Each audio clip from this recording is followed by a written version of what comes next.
Hello, a very good morning to you. You're welcome to The Big Issue. We are live on 97.3 City FM. We are, of course, live on Channel 1 Television and on our socials. I am Selom Adonu.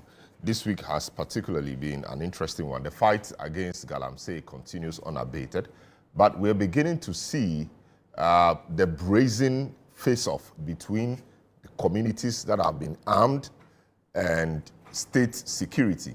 This week, we saw an incident that happened in the Hwidiem area where community people, led supposedly by their MP, attacked the NIMOS team, held them hostage, and it had to take, police and military intervention to get them to safety. And that safety was the Hwidiem police station. Even at the police station, over 600 community people besieged the place, asking that their persons who were arrested should be released. A number of things have happened since. IGP moved in quickly, ordered the CID to take over investigations, and the MP involved in the matter, allegedly, arraigned and been granted bail. The EPA team, led by its executive director, Professor Abraham Kruche, also was attacked in some area near Obuasi. They were fleeing from the attack when their vehicle, one of the vehicles in the convoy, carrying journalists and some EPA staff, collided with a truck believed to be a Galamsey truck. A lot of our journalists, including our journalists from here, Channel 1 TV, City FM, were involved in that. Some of them, we understand, are responding to treatment in the hospital, and others have been discharged. How are we approaching this Galamsey fight? Are we losing it? Must we pause, rethink, and pursue it? Must we continue fighting it this way? State of emergency still on the table? The declaration of security zone, when are we going to see that? And what does that entail? It does appear that the militarization of the communities by the illegal miners is becoming real. Now they have no fear. They attack state security. And indeed, state security sometimes is not very ready to face off with the criminals. What else can we do to redeem our environment? That is on our table today. Also, we will delve into the matter of the OSP and SML GRA contracts. The SML is hit back. They say that they had no connection with Ken Ofori-Atta. That appeared to be one of the issues. Also, they have denied, or they have asserted the independence of their founder, saying that he's an independent businessman, he has no connection with anybody, and so nobody could link him to anything. They have also written to the president telling their side of the story, because it is their view that their story hasn't been told well enough. They were focusing on going to court to deal with the matters in court. But according to them, it does appear that the Office of the Special Prosecutor is making it a media war, and keeping quiet will be to their disadvantage. So their lawyer addressed the press yesterday to lay out the issues from their viewpoint. We'll look at some of them as well, some of the points they raised in that press conference today. We will try and see if we can touch on the vetting of the Chief Justice. Minority is asking that Parliament halts that process until all matters regarding the former Chief Justice Tokonu are resolved. Speaker says no, the vetting must continue. And so Monday, Chief Justice acting Bafo-Boni will be before the vetting committee, appointments committee of Parliament for the vetting. Will the minority take part? Will they walk out? What will they do? We will look at some of them. We hope to make some time for that. This is The Big Issue. We'll take a short break, return, provide some updates, and hit the ground with the discussion. My name is Selom Adonu once again. You're welcome to the program.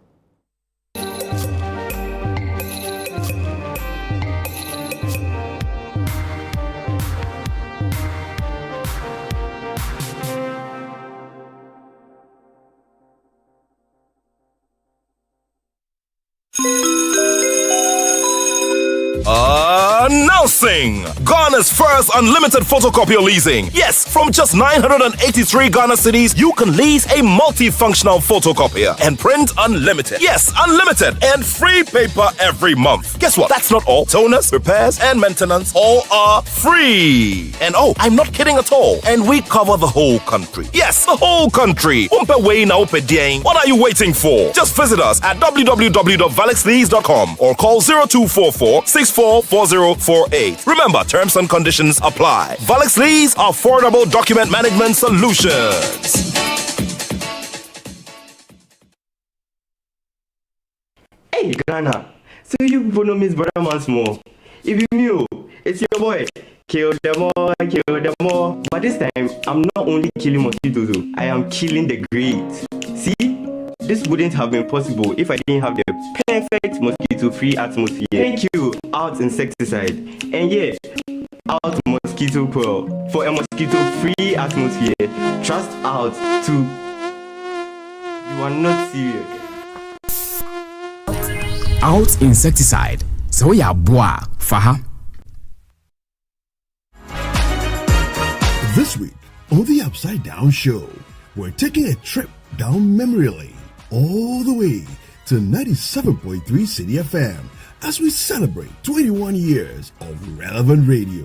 Join Frima Edunyame as she sits with Bernard Avle, Clement Kapam, and Richard Sky to reminisce, reflect the moments that shaped City FM's incredible journey. Bernard was telling me that this is the first time I'm hearing that he used to be a news anchor. City FM live from number 11, Dr. Martin Lope in Accra. When I got the invitation to go to the presidency as a correspondent, and Samen Sports and say, hey, where are you going? I said, I'm going to the presidency. He said, no, you're not going to the presidency again.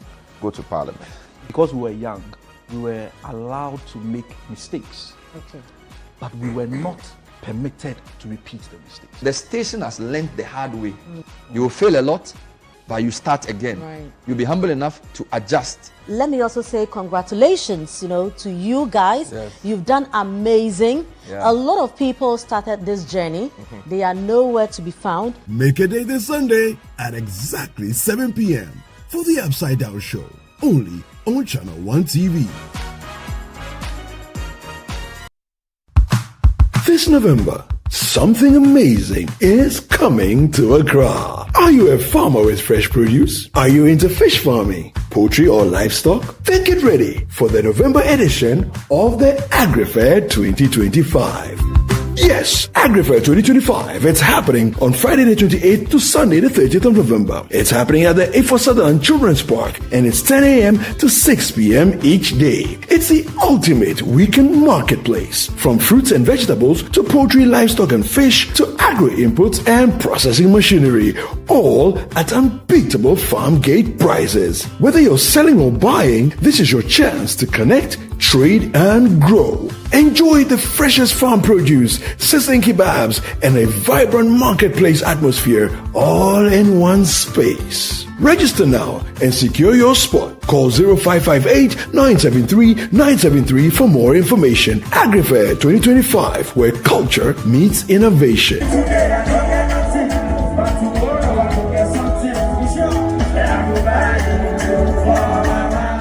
AgriFair 2025 is powered by Channel 1 TV and 97.3 City FM and is proudly sponsored by Horticulture Business Platform, Development Bank Ghana, Legacy Crop Improvement Center, Gressol, and the Ghana Exim Bank.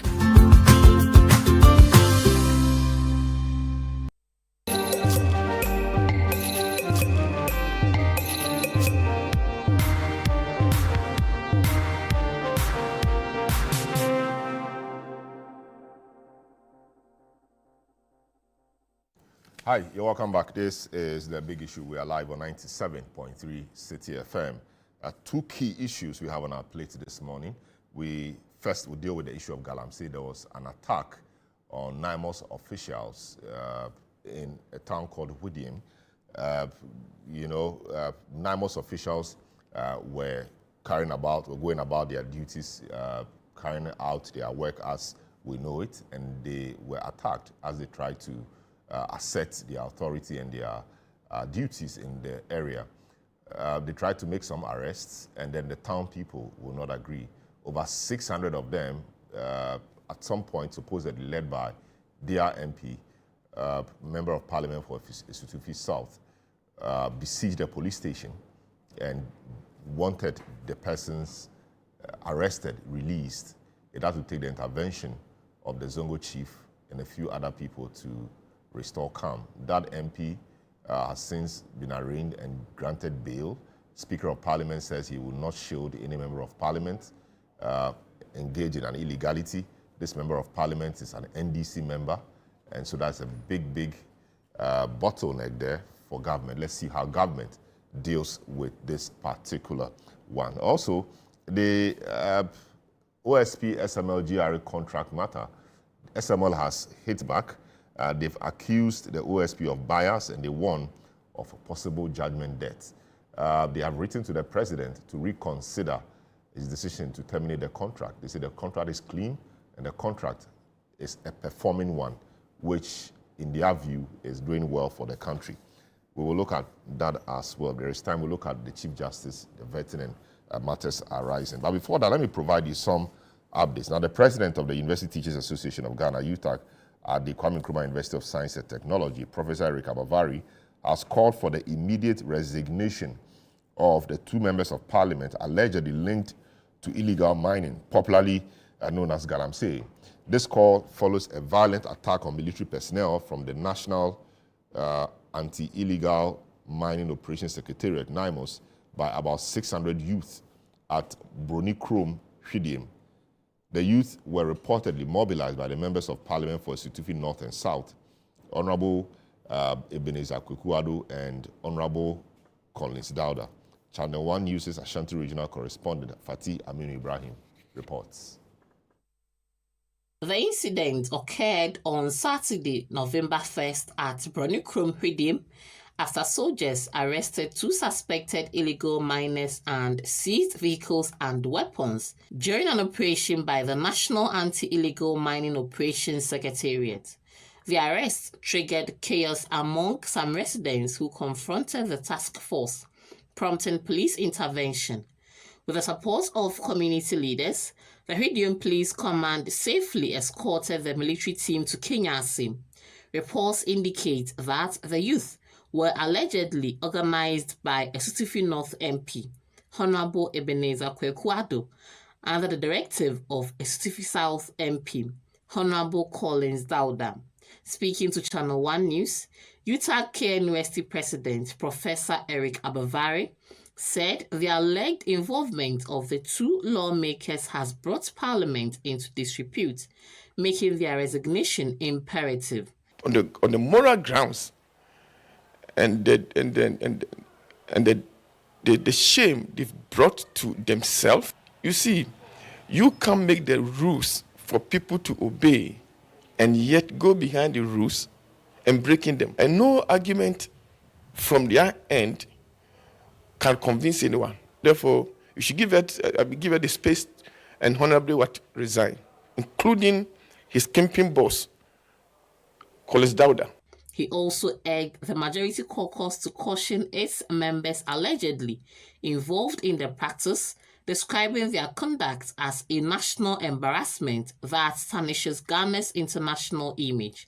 And so, whatever happened in the incident, and having those two big MPs involved, vindicate our long-held suspicion. And so, for me, the people of Ghana now know that indeed our speculation is not actually a fluke, but indeed it holds water. Then the majority MPs who are there should take necessary steps, to correct this, because it doesn't know to anybody's benefit. And it's a disgrace even in the eyes of the international community. Meanwhile, the MP for Esutufi North, Honorable Ebenezer Kwekuado, has denied the allegations, insisting he has been instrumental in restoring calm in the area. All right, so that was a quick report there from our Ashanti Regional Correspondent, Fatih Aminu Ibrahim. Now let's get a discussion underway. Let me introduce my guests to you. Richard Ahiagba, MPP Communications Director. Hamza Suhini, member of the NDC Communications team. Richard Kumado, Security Consultant. Awula Sewa, Eco-Conscious Citizens of the Eco-Conscious Citizens. Professor Eric Abavari, President of KNUST UTAG. Dr. Osai Kwapon, is a research fellow with the CDD Ghana. Gentlemen, you're welcome to the program. Let me start off with the security person. Richard Kumado, the security consultant. These are security matters. So I start off with you first. Good morning, welcome to the program. What's your general view about the happenings at Promotional Hwidiem in respect of the community attack on the NIMOS officials? Okay, so for the past 5 years, we've done the nationwide risk assessment using Galamsey or inappropriate money as a case study. It is true that for the 5 years continuously, each year it proves that inappropriate money or Galamsey poses a major national security threat to the state. I remember those days when we used to say these are mining terrorists or environmental terrorists, and we should not allow them to embolden themselves and occupy a lot of space. We were called all manner of names, and all manner of things were said. Today, we are paying the price. To the extent that it's a national threat or it poses a major threat to the state, every operation within the geographical zones where a typical inappropriate mining is done in a major aggressive manner, the operational teams are going to have some level of setbacks and difficulties. And these are the things we have seen. They will not just have difficulties, but the difficulties may come, some may come in the form that you find yourself in a hostile environment with a hostile personalities facing you. And in that regard, you are going to have an entanglement or entrapment. And if it narrates all the issues we have seen in this recent time, there has been issues of operational setback, there has been issues of entanglement, and there have been issues of entrapment, which is typical of what goes on within those zones where the NIMOS guys and all the agencies within the inappropriate mining fight find themselves. Salom is a simple thing. If you look at the motivation of the NIMOS people and the assignment given to them, you will realize that they are doing just as good as Operation Vanguard was doing. So my only hope and prayer is that they will keep the momentum and make sure they run to the end, and their side of the assignment will be completed. I also recommended or suggestively recommended that all the other agencies within the fight against Galamsey, by close of December, which I know they have been doing for some time, they will need to reassess the methodology and, review some of the operational strategies. And once they do that, it gives them an opportunity to have where the issues of the challenges, the major ones are coming from, and what difficulties they anticipated into the next year, and what level of resource mobilization they will need to put in. I also want to say that I have said that all the agencies will need to work together, and once they are working together, it makes it a bit more convergent for them that they are working with the local intelligence communities on the ground. These issues about entrapment and entanglement, yeah, they will be there, but they will be minimized. So this will be my general view of what has happened so far and some of the solutions I have prescribed to the frontliners in the fight against Galamsey. Yes, the NIMOS, they may appear to be doing a good job, but how do we equip them to be able to withstand the resistance from the community people like we saw over the week? So you see, there's a whole lot of misinformation and disinformation and miscommunication going on this whole fight against Galamsey. If you ask almost all the people who are speaking, ask them what is actually the role of NIMOS and how then do you measure their output or their input into the fight against Galamsey. There are other agencies involved who does some other stuff, like the EPA boss who went on exercise and the entrapment or the attack happened. When you take 9 months, for instance, the issue 9 months faced on that particular day, it wasn't because the whole 9 months was attacked. It was a 9 months boss who was patrolling with a limited number of people, and he got into an entanglement.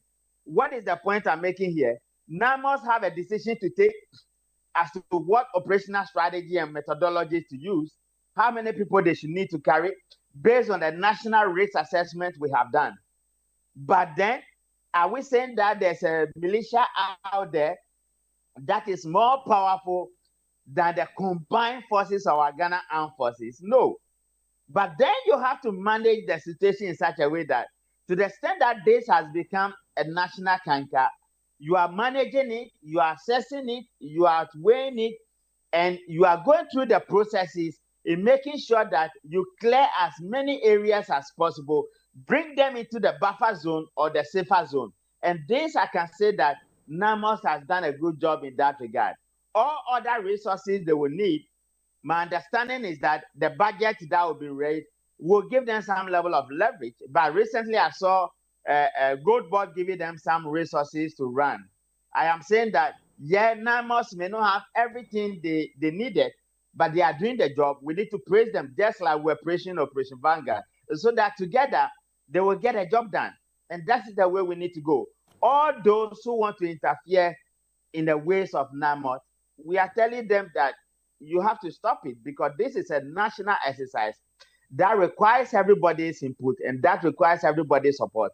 And I can say that my conversation with the leadership of NAMOS and the guys who play key role within the NAMOS environment, they are not despair and they are not weakened at all. They are going in there and getting the job done. Thank you.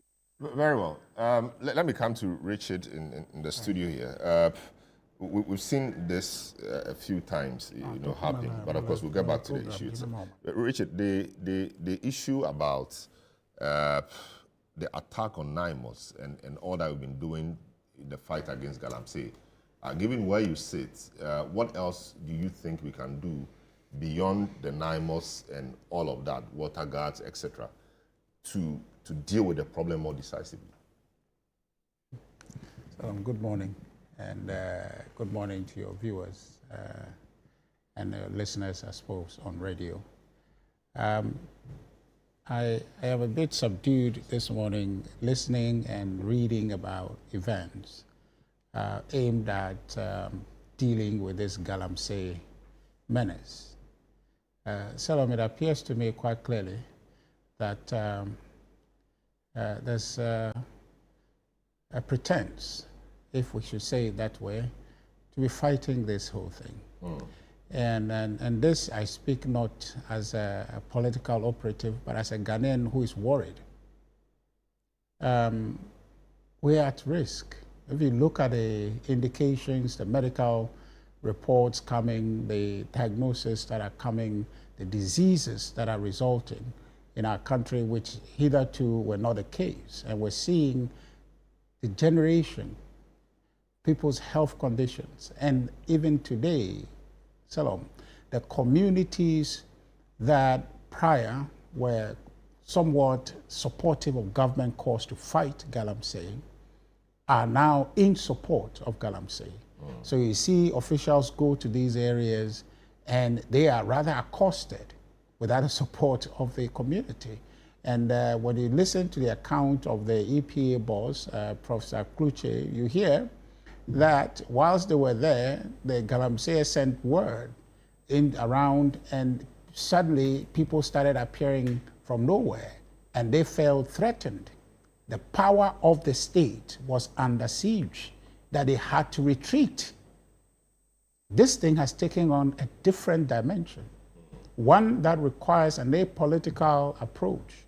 I'm looking forward to how the NDC will respond to this, but so far, so their narrative on this is defense, defense, defense. That will not suffice.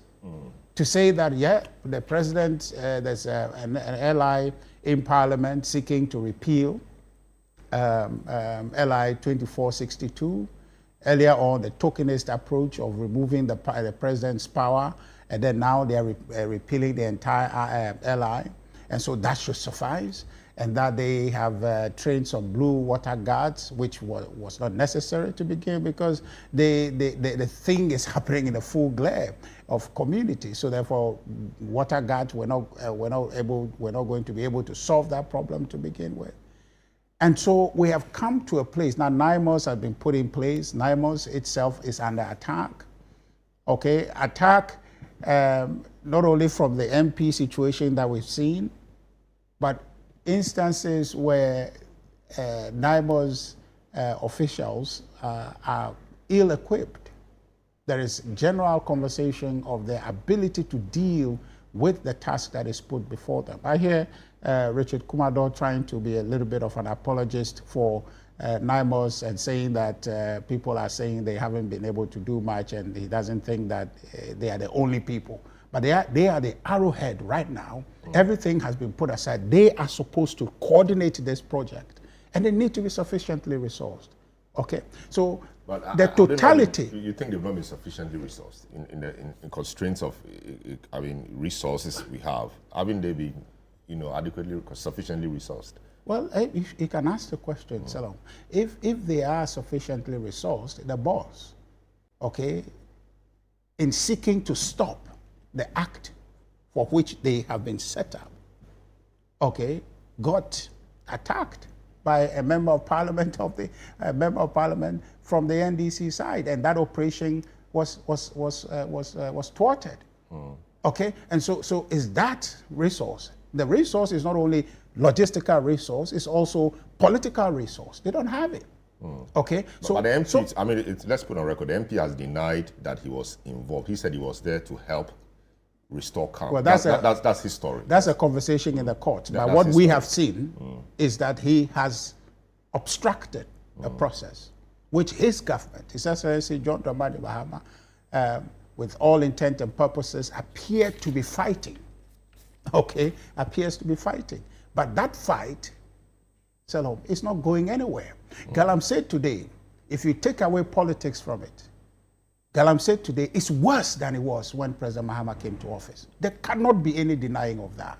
There cannot be any denying of that. People are emboldened. The question I want to ask, what makes these community people suddenly standing against the state? Now we understand that there are people from outside this country who are engaged in this Galamsey. They are brought in to provide cover for the operations. So I think that the president, and I believe in my heart of hearts that President Mahama wants to stop Galamsey. But the approach so far, even NIMOS, I don't see it to be the solution we need. We need a more expansive approach. We need a whole village approach, Salom, to be able to deal with this, devoid of any measure of politics. But is there politics in the current arrangement to fight? There's NIMOS, and NIMOS, I should understand, is a professional body with a military head, ahead of its head being a colonel that's leading the whole attack. Yes. Do you see politics in NIMOS? The politics is all over the place. If you let my brother Hamza come and then ask him, he'll be defending.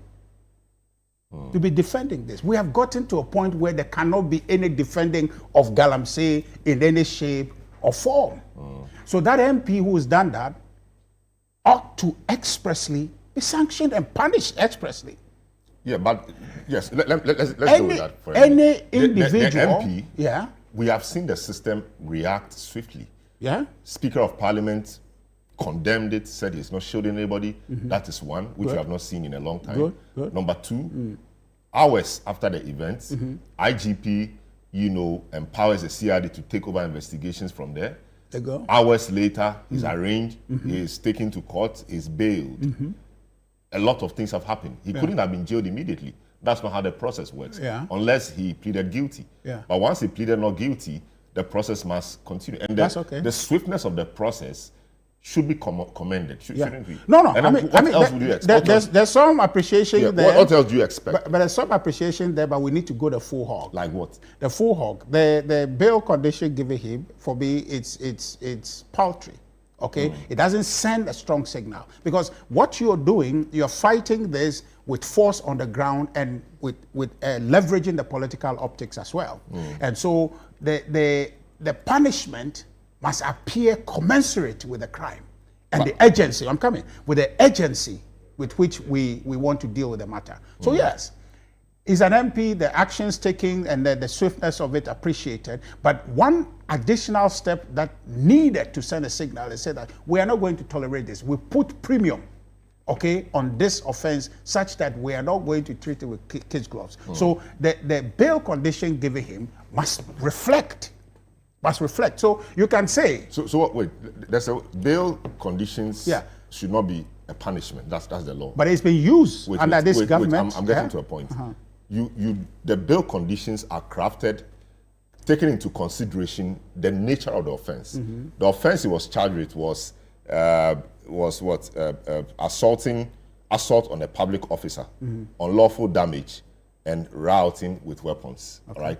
So these are the charges. Rioting with weapons in what cause? In defense of what cause? Yeah, so we don't know. But this one. But what the report we have is that it was an obstruction related to prevention. This is legal. The point I'm making is that these offenses have punishments attached to them. I agree, but and I'm so just saying you don't go beyond the punishment. No problem. So you may question the charges, but for now, this is what we have. Of course, the police may withdraw the charges in due course and then substitute them.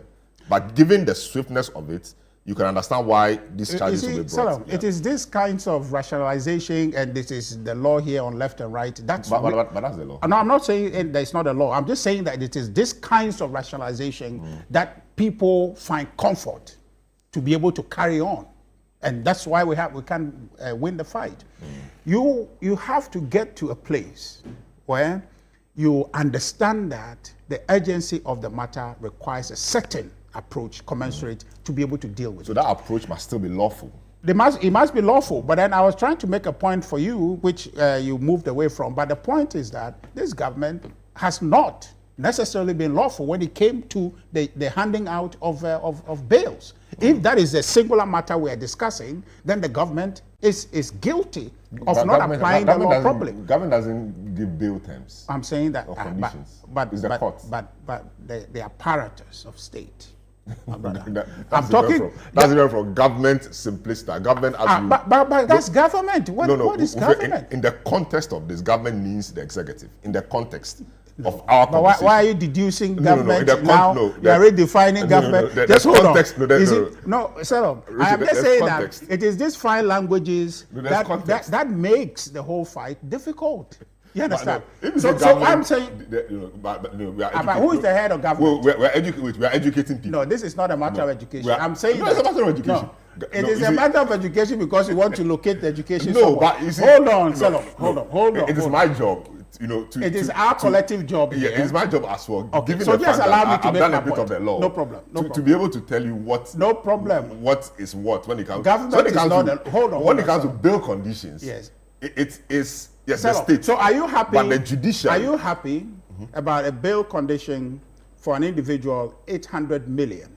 Okay, and you don't see that to be a denial of bail. You don't see that. No, just a calculation to keep you in custody. You don't see that. We have spoken about that. But so I'm saying what was the offense when we have forget about the offense. The offense is important. The offense is important in that case. Look, the measurement of the offense and the handing of bail condition is actually at the discretion of the judge. Is that the case? But the discretion shouldn't be arbitrary. The discretion must also be rooted in law. Okay, so here is the point I am making. Now you give 150,000 bail to an individual who is obstructing a fight that confronts our collective existence. You think that it's not existent, it's not catastrophic enough that 150 you give him so that tomorrow he can go and commit the same thing? That he's free moving about. He can commit the same thing. The same conditions can prevent himself and he commit it. After all, what would happen? And I guarantee you, this is just optics. So look, talking about that MP, you know that there's an MP, an NDC MP, who is banished from his constituency for reasons that he's involved in Galamsey in our win. That's Oscar Labi, NDC MP. What has happened? What has happened? So the approach to the fight, Salom, is the government is blowing hot and cold. That is a wrong indication to give to people, because it makes people feel that if we belong to one side, we have a pass. If you belong to the other side, that's where you are checked, and checked heavily. Given 800 million bail, given 150 million bail, 10 million bail, and then if you belong to that side, they give you only 10 million. But what I believe is the course of action we must take. It's for the president. I'm coming. It's for the president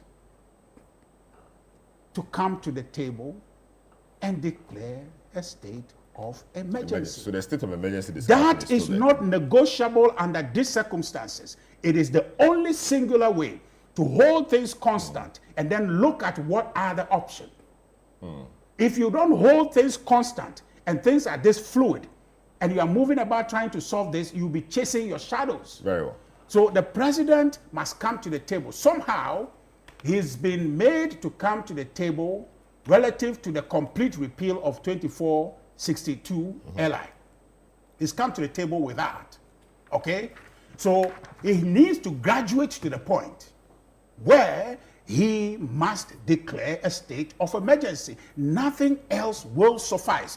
The idea that some areas will be designated security zones, you can do that only when you have a state of emergency. Now you can't see clearly to be able to position yourself to identify those places. But they have the security, they have the security eye, so they can see. But I'm saying you can. But then the difficulty, the level of difficulty to do that in the space whilst everything is fluid, is difficult and almost impossible. So what you need to help yourself, and I don't understand why you don't want to help yourself, okay? Because at this table, in order for you to move to Hamza, you have to have me stop talking.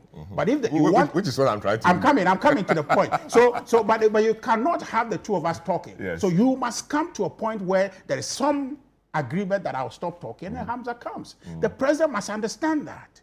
Very well. So let's have that agreement. The difficulty not to declare state of emergency. I can see it. Very well. Great. So we have that agreement now. Let Hamza Suhini, member of the NDC communications team, is join us. Let me speak to Awula Sewa of Echo Conscious Citizens. Good morning, ma'am. Welcome to the program. The events of this week, NIMOS attack, the attack or accident of the EPA team in the Boise area, etc., are signs we do not want to see. And even though people think that the government is putting in some effort in respect of the fight against Galamsey, it does appear that there is still a lot to do, and the people involved are becoming more emboldened to come against state actors. Where will you place that? Why is it so? First of all, good morning to you and your viewers, and good morning to my colleagues in the studio. I've been listening to the discussions, very interesting. What I would say is that the situation is dire. I mean, what has happened? First of all, the attacks on the IGP, the attacks on NIMOS, and now on the EPA head, just shows that we are gradually slipping into more chaos and anarchy. A while back, civil society organizations warned about the national security threats. We warned that the environmental terrorists were emboldened, because let's call a spade a spade. The perception has always been that actors from both sides of the political divide have been involved. Whether you want to talk about, look at Professor Frimpong Boateng's report, why it sat on somebody's desk for so long before anything was done about it. And then now that this administration is there, now before there's prosecution against, for example, Chairman Wontumi. And then you look at the current administration, complaints have been made against party chairmen, against members of parliament, and not much has been done about it. So we are emboldening the environmental terrorists who feel that they have support from the perception is that they feel they have support from within the administration. But let me be very clear about this. What action was taken after the IGP's men were attacked? What action was taken after NEMO's personnel were attacked? What action has been taken after the incident with the EPA that has landed persons in hospital, and our hearts go out to them? It must have been a very traumatic experience. What is happening? And then my mind goes to, I think a year or so ago in Ashaman, when I think an army officer's phone was stolen. Look at how the army descended on the place. What message are we sending to the thugs who took the action they took? The army had to retreat, but when you retreat, you go and regroup, and you need to go back and make it very clear that you cannot attack duty bearers and we're going to just fold our arms. My concern is that NEMOS is not adequately resourced, and that those who are going after the environmental terrorists are not adequately resourced. And if we don't correct this very, very quickly, I don't know what is going to happen to Ghana. We don't want Ghana to sink to the level of some Latin American countries where some areas are no-go areas. Even the military can't go there. We need to act now. I see. Quite interesting. But what would you say about the NIMOS incident, how the state has reacted? You've seen Parliament react, we've seen the executive react, and now we've seen the judiciary react in respect of the same matter. Well, first of all, I need to commend Erastus Asare-Donkor for breaking the story. We don't know what would have happened if he hadn't broken the story. For me, there was too much hesitation. In my opinion, there was too much hesitation. So we thank him for breaking the story. And then I remember civil society organizations, eco-conscious citizens, demanding that we do understand that we are innocent until proven guilty. But because of the nature of what had happened, the two NPs should have been suspended, you know, so that you do not continue bringing Parliament into disrepute, especially that organizations, including eco-conscious citizens, have written to the Speaker of Parliament regarding the information we've had that some members of Parliament are involved in illegal mining. Prompt action should have been taken, but be that as it may, better late than never, action has been taken. It's now in court, and we'll leave the court to do the work they are mandated to do. I see. Let me speak to Hamza in studio. I'll come to Prof in a bit. Hamza, it does appear that the fight against Galamsey is slipping through the fingers. I mean, of your government. The government doesn't appear to be having a full handle over the matter. Now, criminals or illegal miners have the boldness to attack state security agencies or state actors. That should be very, concerning to government. Good morning to you, and of course to my brother in the studio, and many of our colleagues who are joining us via Zoom, and our cherished viewers out there, as well as the production team. Salom, first of all, it is not accurate that this is the first time that communities, and for that matter, illegal miners have attempted attacking state institutions mandated with the responsibility of fighting the canker of illegal mining.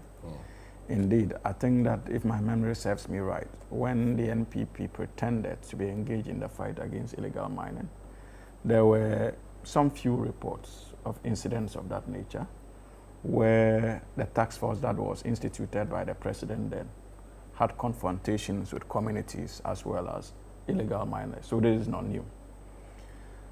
But the most important thing as far as the past and now is the demonstrable commitment on the part of this government in confronting the menace of illegal mining. And most importantly, the transparency that characterized that effort. And people are missing that point, because for the first time, there's every indication that this government is not engaged behind the scenes in ways that we all can consider untoward, especially when it comes to sending the appropriate signals of its unwillingness to shield even people that are suspected to be engaged in illegal mining and are associates of the government or the party. That indication has been made.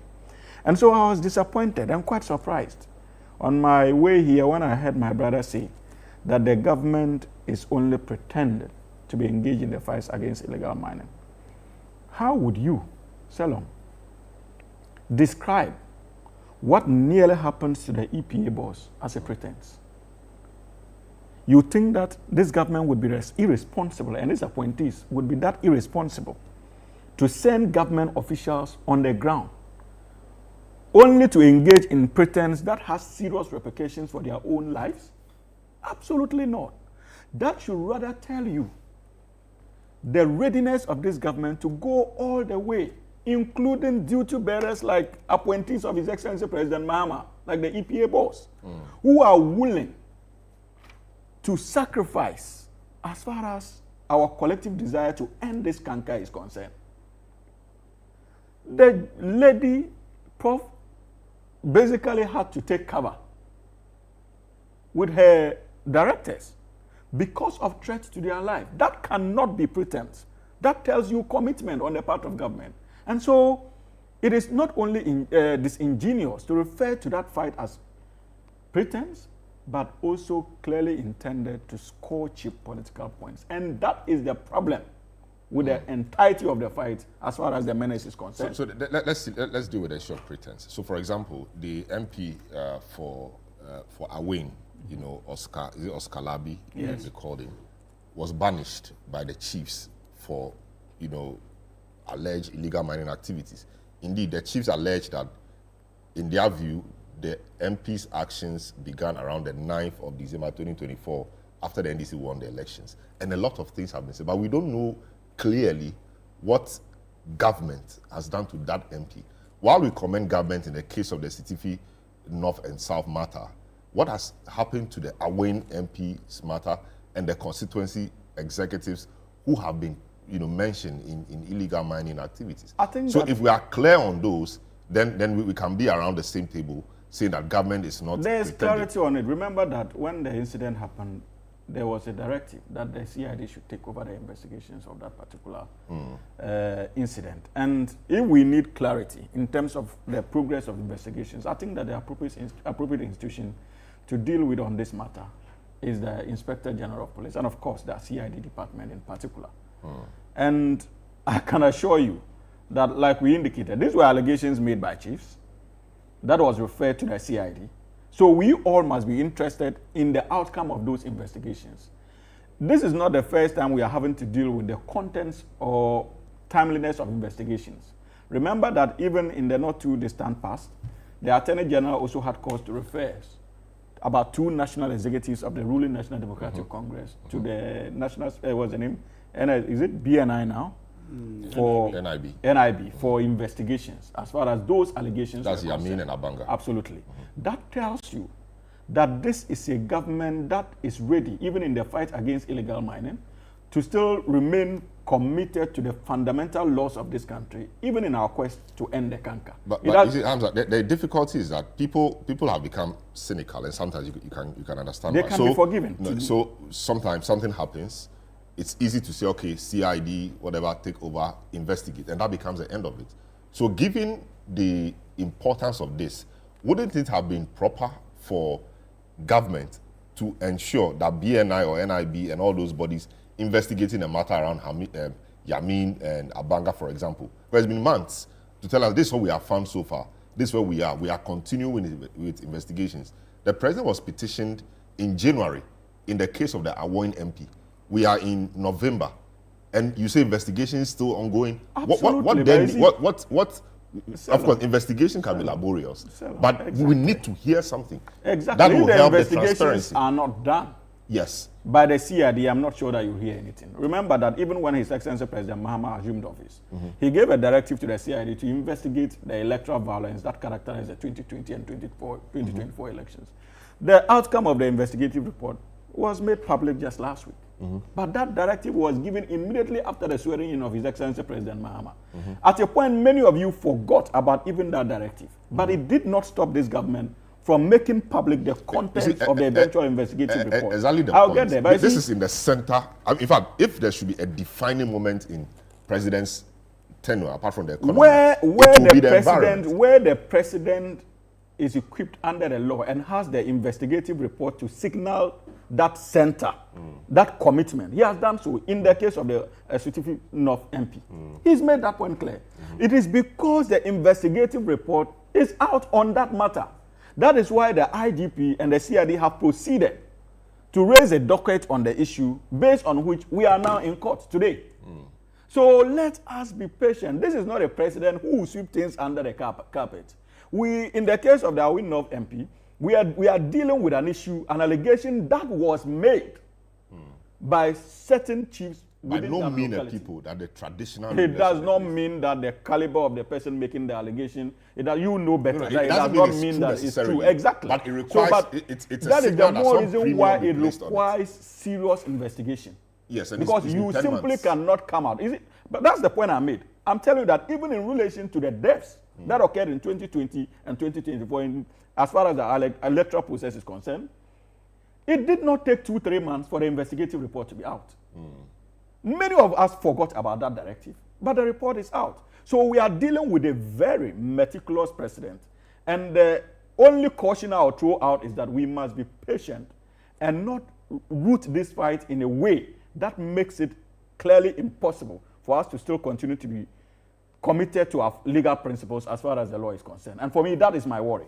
This is not a president who will sweep these investigations under the carpet if the investigations are made, are presented to him. But you see, Selom, so the pretense bit was disingenuous and calculated to score political points. That point needs to be made.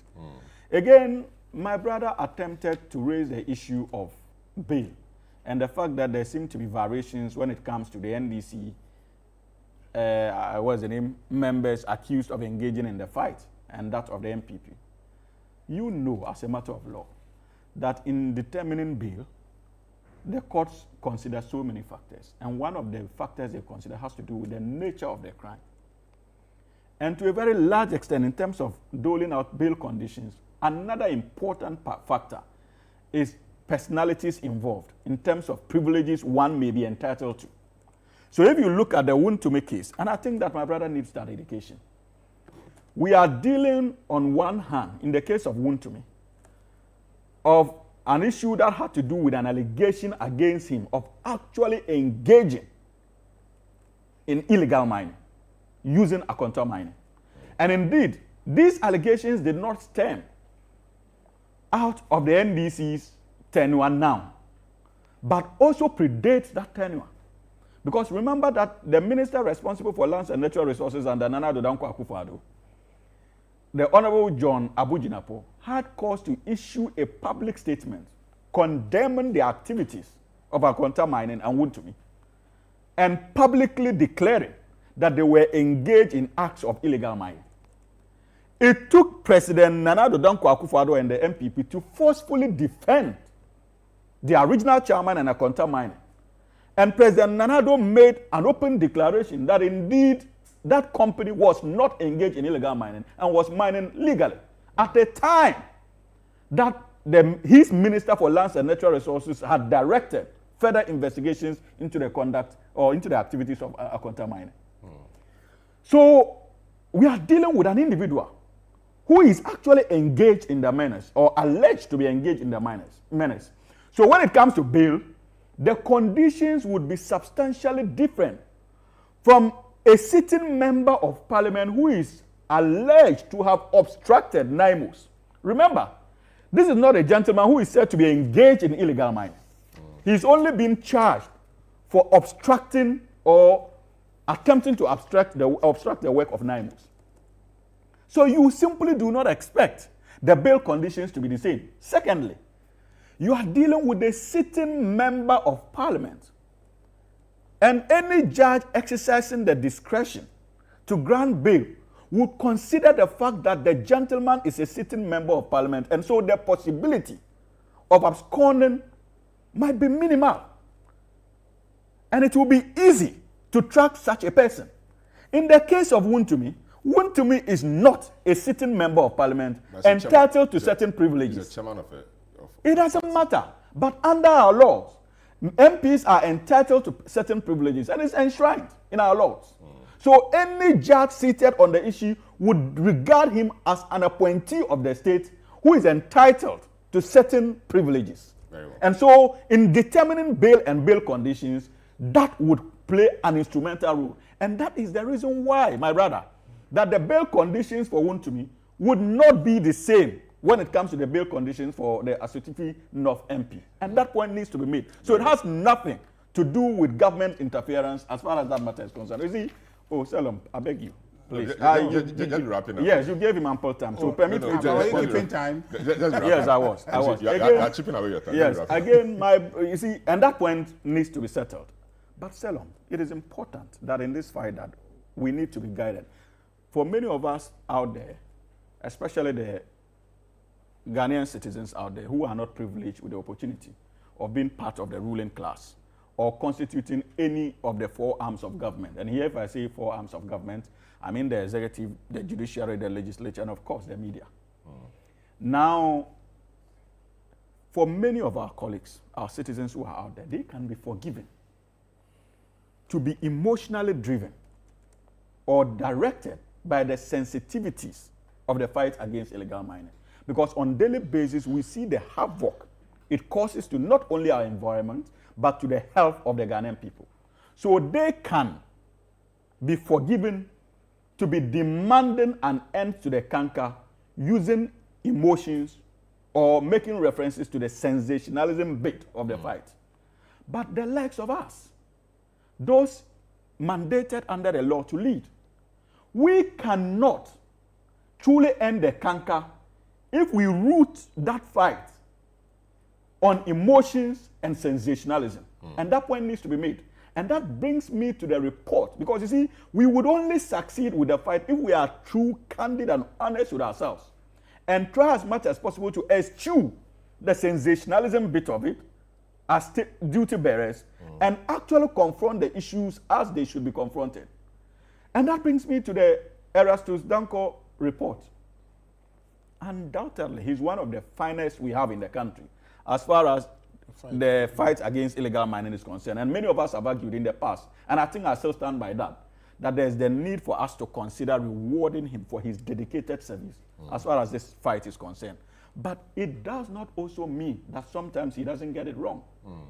And for me, I was troubled when the entirety of our nation proceeded on the basis of a Facebook post he put out alleging that the MP obstructed NIMOS, and on the basis of which many of us, including many media practitioners, proceeded to call on His Excellency President Mahama and the government to met out functions to the said MP. But you know that even within your own journalistic ethics, the honorable thing he ought to have done was, after listening to the side of the NIMOS, because he claimed that he spoke to certain members within the NIMOS team, journalistic ethics required that he ought to have also entertained the possibility of speaking to the minority, to that said MP, which he didn't do, to get his side of events. That didn't happen. But because of the emotional attachment and sensationalism I cautioned against, as a republic, we all proceeded and jumped on the MP and concluded that he was guilty, even before investigations were commenced. So these activities obscures the need for a true understanding of the challenges we have as far as the fight is concerned, and makes it practically impossible for us to be able to deal with the nitty-gritties of the issues when it comes to the fight against illegal mining. And for me, it is troubling, and we must move away from that.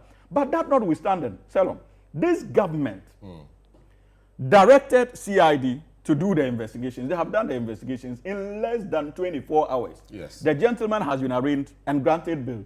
That never happened in the last 8 years of the MPP administration. That in itself demonstrates commitment on the part of the government as far as the fight is concerned. And that ought to be commended. Let me test the claim of commitment with Prof. But just under a minute. You're speaking for a while. Let me test you with Prof. Prof Bavari, good morning. Welcome to the program. I'm not done responding. I trust you are well. And so taking it from the point of commitment, I've seen a few of your posts. You know, there are times you're unhappy. There are times you feel, okay, we could do better. There are times you feel, okay, this has been rightly done. We need to encourage it, etc. So you've been commenting on things as and when they come. Do you think that this government is committed to winning this fight against Galamsey? And that's a direct question. Thank you very much, and the viewers. Commitment. Yes, they are committed when I compare them to that of the MPP. And I say this because of the responses or the overtures in an attempt to solving or fighting the Galamsey. At least if MPP had done same, maybe the narration would have been a bit different. Nevertheless, the magnitude of the commitment is not what we actually are having. Yes, so that I just want to put that in perspective. Yes, they are committed, but the extent of the commitment doesn't match or commensurate the rhetorics of the election time. You know, if you recall, around November last year, this time, the heat of the election mixed with the Galamsey talk and the energy with which our president, was fronting to fighting it. If you match that with the current overtures of the commitment, then it is not the same. So in your view, but of course, the commitment is lukewarm. I wouldn't say lukewarm, because they are a bit more transparent now, like Hamza was saying. But of course, which Hamza was saying, not all, the fact that they are transparent somehow, that's because the ultimate test is, Richard said the magnitude of distraction last year and now, I agree with him completely that the turbidity levels had not crossed 20,000 NTU. But now they have crossed. So you agree that clearly the mess is higher now compared to the previous. However,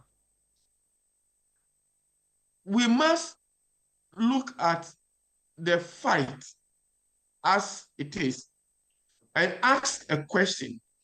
Do we really want to eradicate this Galamsey? If you look at the two political forces who have held or leading this country, the two of them are not totally committed in terms of wanting to eradicate this. They are not. Because if they are, I should be seeing and improve turbidity levels in the waters. It is not. So if you just oppose whether the president or this government is committed, yes, it's committed, but the result that we are seeing, does it commensurate and improve condition? No, it does not. Why? That's the question we should be asking. But it looks to me now that the situation we face, apart from the water being destroyed and the everything associated with Galamsey, the fight is taking a different dimension. And that dimension, that if we don't quickly do anything about it, it's going to get out of hand. And it's going to be an entirely different thing. I will mention briefly about it, about gradually we going to go into the Southern America type of cartel that the Galamsey is going to offer or bring. Yes, and it's even be beyond that. It will be beyond that because, again, Richard alluded that I don't know whether Richard or Hamza, one of them alluded that we have foreign nationals in there, the Burkinabes, Ivorians, Nigerians, whatever. They are there. Where my fear now is going is this. We have these terrorist groups within the neighborhood.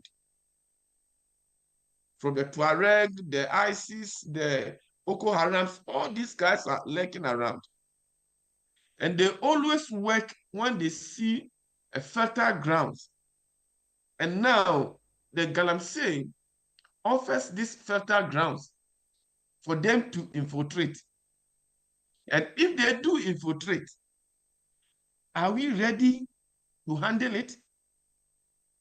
This was the reason UTAG was fighting last year and continuously been fighting. Within ourselves, even without these mercenaries in there, have we been able to manage it? Now you bring the dimension of when these mercenaries become part, because they are being weaponized. They have weapons all over the place. And when this takes a different level, I'm afraid Ghana is not going to be the Ghana you know today. Salom, this issue you have, gold is not something renewable. Even if scientific process of getting gold, even if you say all things being equal, it is not going to happen overnight. So definitely this gold will get finished. And when it's finished and everything around it is also gone, that is the water bodies are gone, our forest is gone, farmlands are gone, our cocoa, even beans, I'll come to the cocoa beans, are all gone. And the young people that are involved don't have anything doing there. They will come to the cities. They will come to Accra, Kumasi, everywhere they will come. Seldom they will know when you go to work, and they will know when you will return. And in between that period, you will not be there to manage or watch over your properties. These people have not been thinking about it. Even the politicians themselves, you have not thought about it. And so we shouldn't be trying to do blame game. I have done this, I have done that. I think we are at a point that if we don't, Hamza was saying emotion. Yes, I agree partially. But without emotion too, we will not be triggered to wanting to do it. That depends so much on cocoa beans. Look at how much cocoa beans, cocoa trees we are destroying. People are exchanging their cocoa trees for instant some quantity of money in exchange.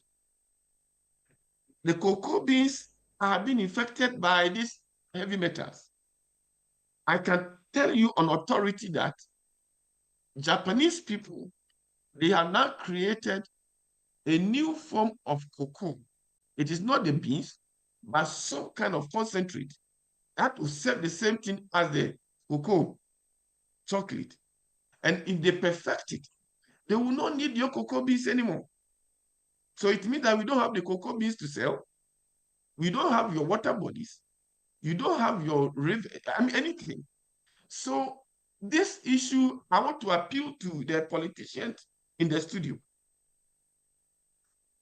that we must not do this blame game, because I'm surprised some of the things I'm hearing from Richard. Well, Richard wouldn't have said those things when he was in government last year, no. And Hamza was emboldened to say the same thing when he was in opposition.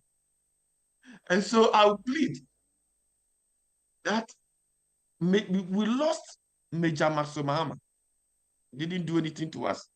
We lost our fine gentlemen, the 8 officials. We thought this thing could have served as some kind of a bench, a pedestal for us to do something more. Now we saw what happened to Naibos. They could have also been lynched to death. And by grace of God, they are surviving. Look at our EPA boss, Professor Nana. We just, again, lucky. How often are we going to be lucky? Do we have to go back again in country and mourn and talk again and come back to square one? The demand is simple. If you don't want to call it state of emergency, let's say we're banning temporarily, where every place mining is being done, we want to ban it. With some cool-off period, maybe 3 weeks, 1 month, that will give us the chance to assess the enormity of the situation and how to improve, our machinery to fighting it. But if you stand in the ants and start plucking the ant at the same time, we will not get anywhere. Again, remember, in the past, people who were involved in Galamsey, they were hiding. Nobody wanted to own up to be called a Galamseer. Now, they don't care of the cameras. They are willing to confront. They have been emboldened. The question is, who emboldened them? If they have been emboldened, it tells you there's some power behind somewhere that is giving them that strength. And so if you don't take care, when they reach the point of that emboldenment, we're all completely gone. Prof, I mean, so, yes, mining necessarily is not a bad thing. So let's just assume, let's just assume for a minute that these people want to mine. Can't we help them to mine responsibly so they do not destroy the environment, they do not destroy water bodies?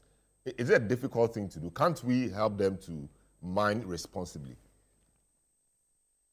You see, Salom, there are two things here that we tend to mix them. If they themselves know that what they are doing is not right, nobody is saying that they shouldn't mine. But if they have been mining responsibly, do you think we'll be talking here? We wouldn't talk. And it's not that they don't know that what they are doing is not right. They do know. But it is nothing but greed. Because first, why do Ghana was called Gold Coast? Ghana was called Gold Coast because we have gold. And it has been there since time immemorial. For me, the problem of Galamsey, if you really want to solve it, I think we know what to do to solve. We know who are involved in the Galamsey. We know what we must do. What we don't know is we don't want to do. For me, that's what. So, 9 months, like I commented, they've been doing very well. So, granted, they have been resourced properly. Having what they need, they want to do. Do you think they will suffer what they suffered recently? Now, these are the parameters that are involved in the Galamsey. There are 3 plus additional one I'll add later. We have the excavators, we have the chamfans, and we have the mercury, which is the chemical. We can stop Galamsey by what I call deprivation. Deprivation. You deprive the resources with which they rely on.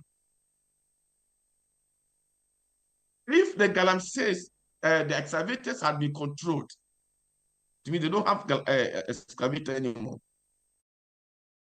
If we have controlled the chamfans, the manufacturing, the whatever is controlled. We have controlled the influx of the chemicals that they use. It means that these 3 parameters are under control. This one, we can control it. We can control the chief not to give out the concession. Fine. But when you have controlled these 3 parameters, nobody has access to it. Then you don't tell anybody not to mine. Let them continue to do their mining. But this time, they are going to mine with picks and shovels. So when he gets to the forest with pickaxe and shovel, not any tree. When he dig a little bit, he'll be exhausted.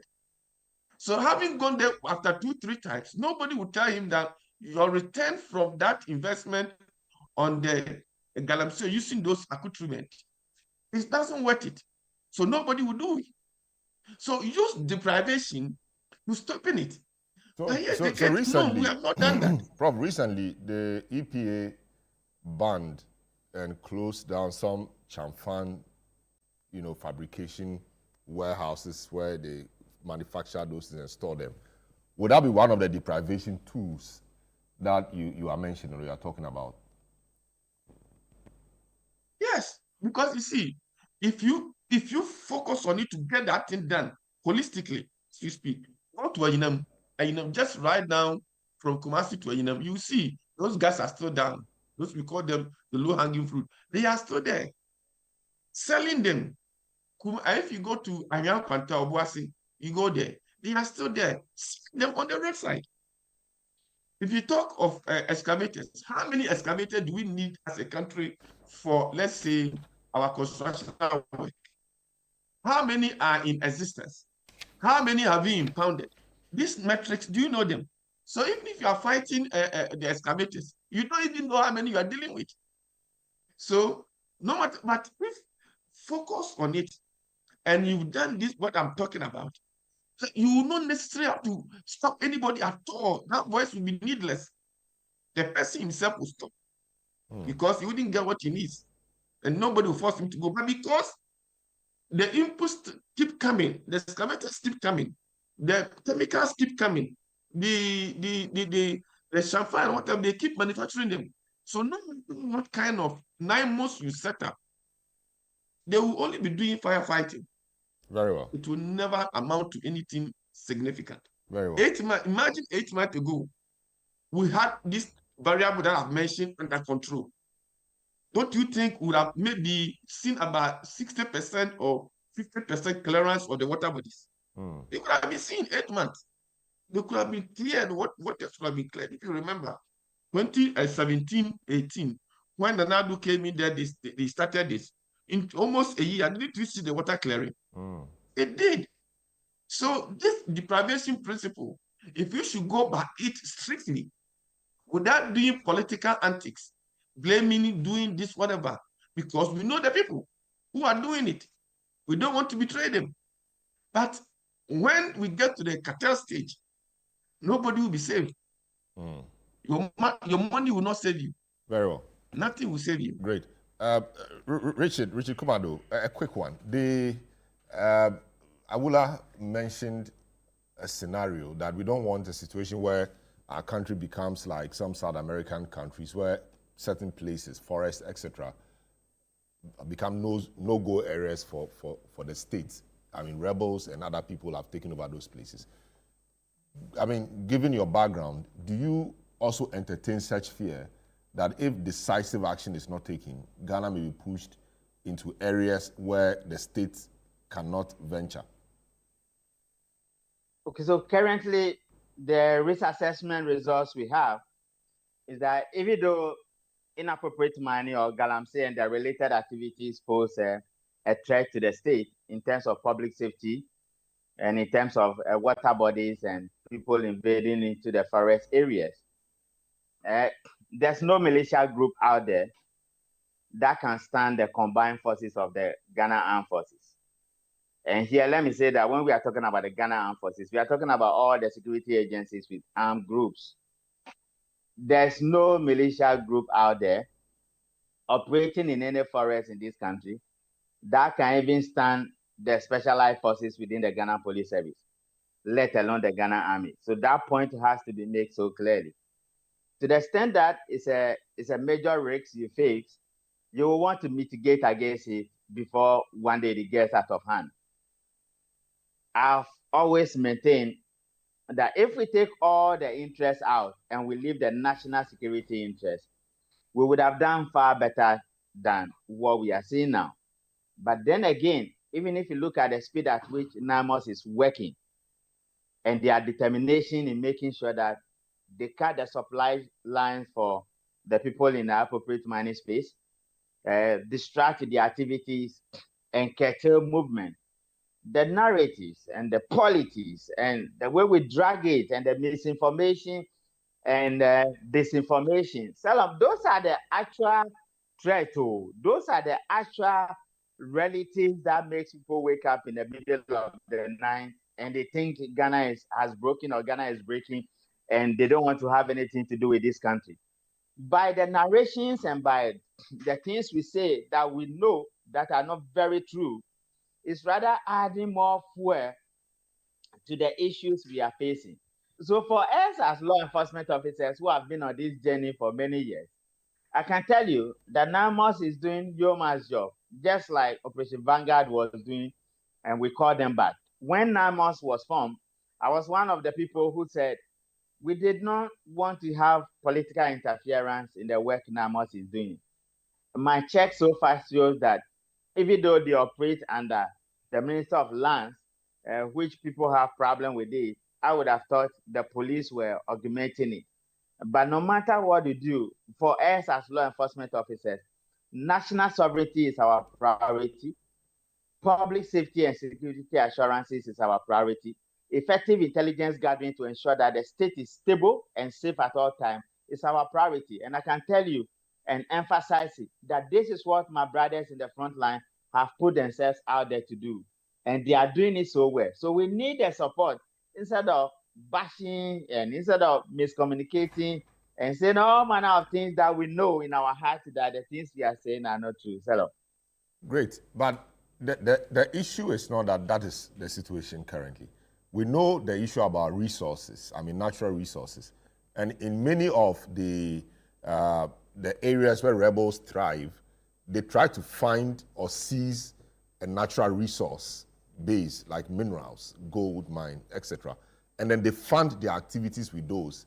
So touch with any of these terrorist groups in the sub-region, seize this, and they capture a place. You have people who mine, they sell their good, they get the money. That will be resource for them to continue funding their activities. That is the concern. And you're saying that you do not think we are there yet, or you do not think that will ever happen in our case? No, let me say it again. I said there's no militia group out there operating in any area in the form of Galamsey that can stand the combined forces of our Ghana Armed Forces. And when I say Ghana Armed Forces, I mean all the security agencies with armed groups. There's no group out there manning our forests and our water bodies that can stand the combined forces of the specialized forces within the Ghana Police Service, not even bringing the military in there. So that point will have to be made. And I have also said that for the past 5 years, when we were on our feet saying that let's curtail the movement of these guys because inappropriate mining is becoming a major security risk, nobody took it seriously. They were rather insulting it. To the extent that they have embodied and have occupied a large space, you are managing it in a manner that you identify, you assess, and you curtail. And that is the strategy that NAMOS guys are using. You identify, you assess, and you curtail. And by what they are doing, they have even done more than what we expected them to do. When you give the work to NAMOS, has everybody asked themselves, what is the activities of NAMOS and what their key performance indicators are going to be? There are other agencies within the fight against inappropriate mining or Galamsey. When it comes to cleaning the water bodies, that is the work for the EPA and some other agencies. When it comes to reclaiming the land and planting the trees back in the forest, that is Forestry Commission, that is the Lands Commission, and that is the Ministry of Environment. When it comes to giving licenses and supervising it and making sure that we are buying gold at appropriate places, that is the work for Mineral Commission, and that's the work for Gold Board. So there's a shared responsibility. And if we put our heads together and work at it, we should be able to do things properly in this country that will reclaim our water bodies and bring them to the state as it is. I'm not disputing the fact that if we sleep and we fold our arms, then one day, almost everywhere in Ghana, you are going to have Galamsey, just like we are confidently saying that there are 2 regions in this country where there's no inappropriate mining and there's no Galamsey. And there are 2 other ones where you have limited NAMA that can be curtailed so easily. So that is the point I'm making. And I'm saying that the major threat we are facing is the miscommunication and the misinformation and inappropriate communication around this whole thing that is making it look like they are terrorists and Turag and Hajjad and Al-Qaeda and co-descending on us in a manner. So let me give you one example. Let's say we get up in the morning and take any place in Central region or Western region or Ashanti region or Eastern region where inappropriate mining takes place. Are we saying or are we concluding today that some group of people take our people hostage, and you think the guys, the airborne from Tamale will not descend, and you think the Air Force will not come from Takrady, or you think the Commando unit in Burma camp will not move, and the guys from Ho will not come. No, we are working at this thing considering the nature it is. We have come so far that you are managing it and you are working at it. So you will need everybody involved, knowing very well that one day it may grow to become a lion, but today it's not there yet. So let's work at it and let's communicate properly at it. For me, as a security consultant, the little I have done and what I can do are the things I tell them. And so far, when the issue happened at the Hanfo region and the EPA boss was also attacked, right from the days when Hanabisu was attacked, some of the things I was expecting to say, I have seen it. Are we doing it well? Yes. Can we do more? Yes. Should we be allowed to do more? Yes. Should we increase the speed? Yes. And so that is what I want to say to this matter. All right, very well. Thanks so much, Richard. A few messages that have come through. Haruna Sani from WA says, it's evident that the NDC parliamentarians ran their campaigns on protecting those involved in Galamsey. That is why the Galamseyers are emboldened to the extent of fighting state security when NDC took power. This one's from Kojo Impek. He says, good morning, Salom. Richard and Hagwa should know that bails are granted by the judges depending on the enormity of the charges preferred against them. Good morning. This is Abdul Ganiu Mankarigu from Savannah region. These people are aware of the attack. They just want the Galamsey operators to kill the journalists so that they can later exploit it for political gain. I don't trust the NDC. We will keep putting pressure on them to fulfill their promise to Ghanaians. Please keep fighting against it, even if they are targeting your people. That's why Ghanaians are telling Mahama to fulfill his promises when you said you would declare state of emergency. This one says, good morning, Salom. The MP's behavior is, if true, must be condemned in no uncertain terms. Also, I believe that to be able to win the Galamsey fight, community participation is very crucial. And I have a strong belief that President Mahama will not disappoint Ghanaians. Chris Akume says, granting bail conditions are the preserve of judges and not governments. Any criticism of the laxity or severity of bail conditions must be levied on judges instead. They have a discretion to exercise as such. All persons involved in subverting solutions to Galamsey must not be spared, but investigated and punished within the law. Also, all matters of Galamsey must be speedily investigated. That's from senior lawyer Chris Akume. A few other messages that have come through. This one says, good morning. Listening to Richard Ahagba makes me wonder if our country will ever progress in any way or form.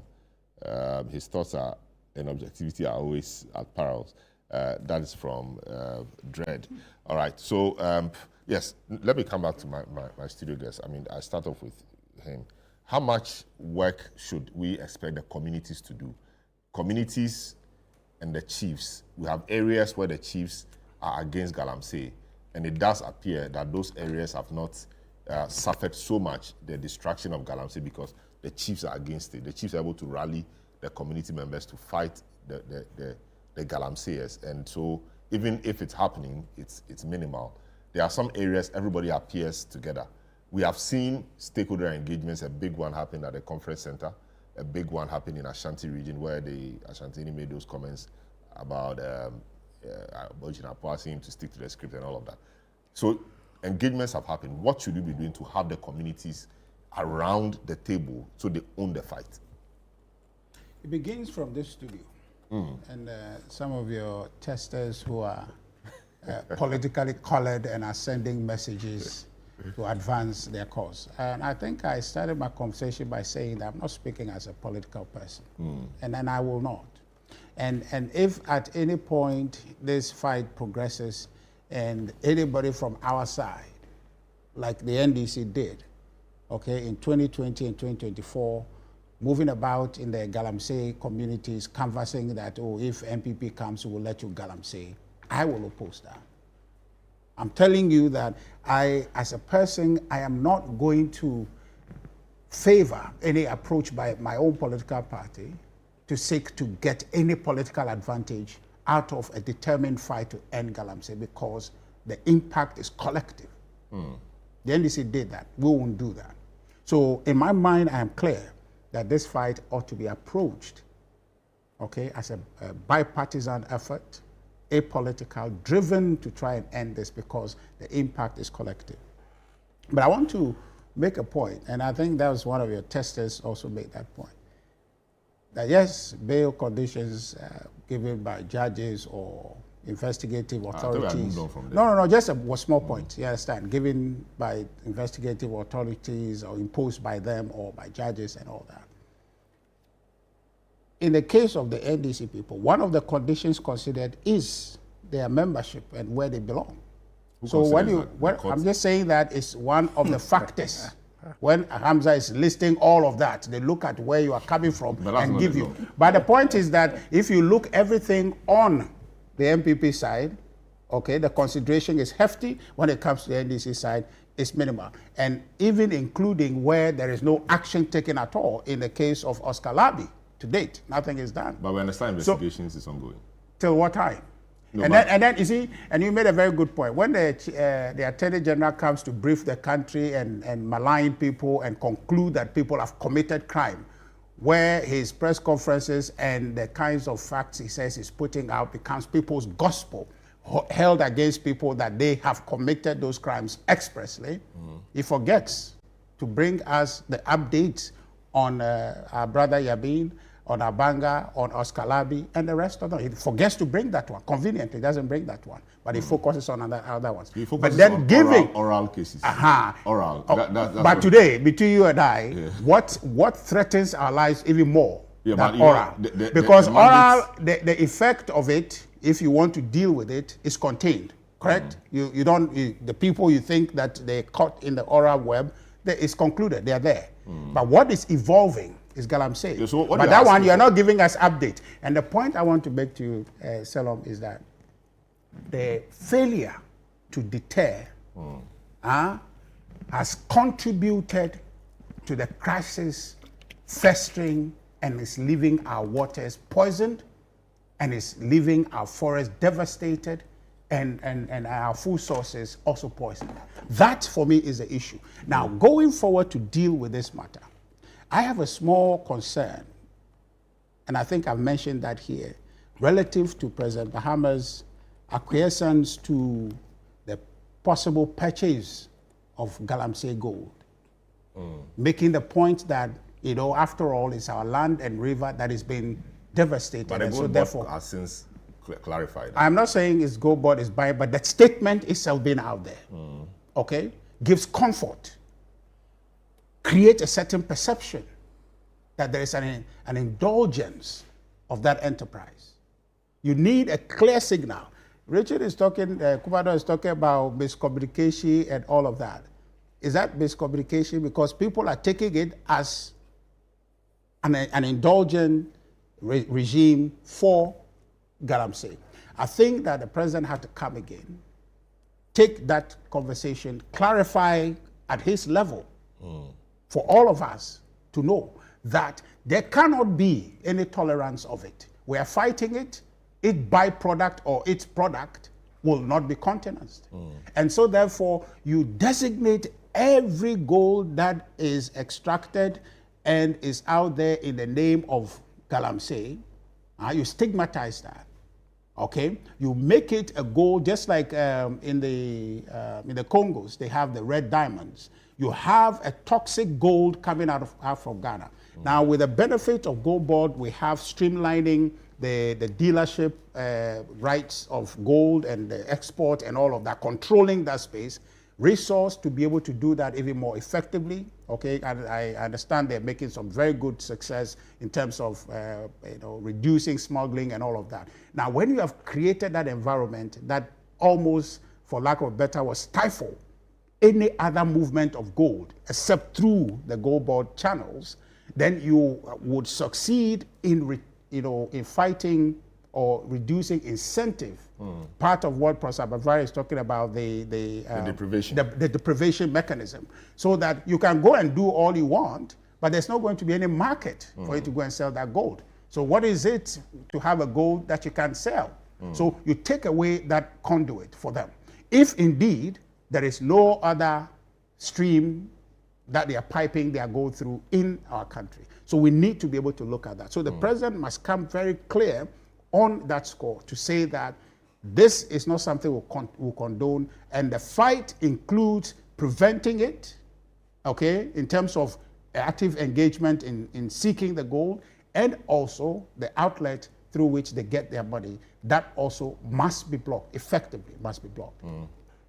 Now, the other point, unless you want us to move to a different subject. No, just the other point, which you indicated, which is, for me, where we ought to be, is how we can expand the scope of the fight. Yes, we talk, government has ultimate responsibility. When the NDC was in opposition, they made it that it is a government responsibility. But we think that it is all of us our responsibility. In fact, when we're in government, remember in 2021, there was a national dialogue on Galamsey. I remember vividly when the Honorable Idrissa Husseini was there, and he made some very poignant points in leading us to be able to deal with that. We need to then get into that space again. Engage all stakeholders, and even bringing the NCC to undertake some public education effort to orient the citizens.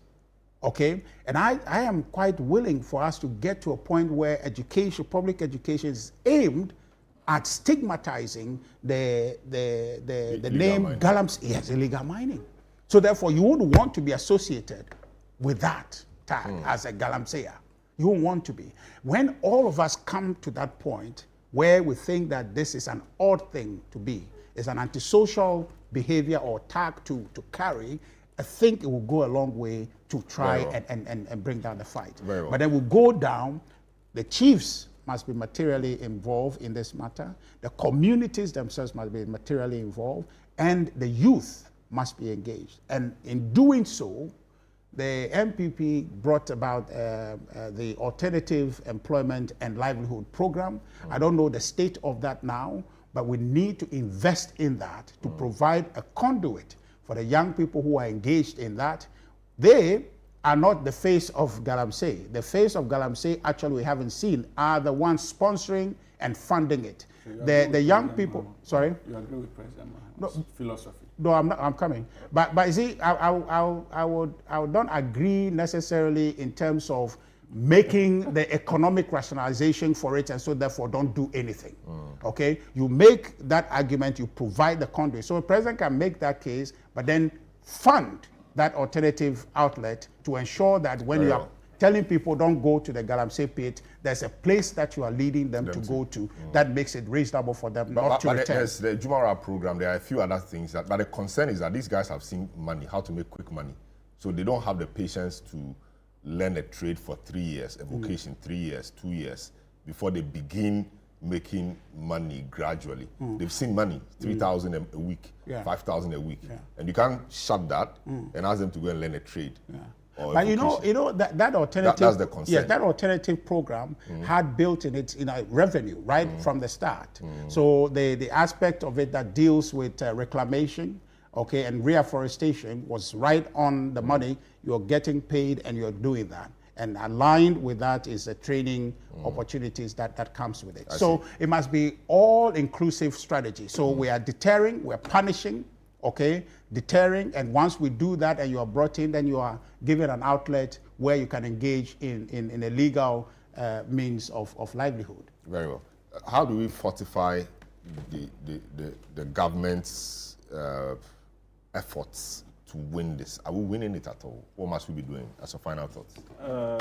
Salam, I think that we are, but even before I respond directly to that question, permit me to correct an impression that Prof, with the greatest of respect, sought to create, that we seem to have changed rules as far as the two major political parties is concerned. I think that I have not said anything around this table that the NDC never said during the elections.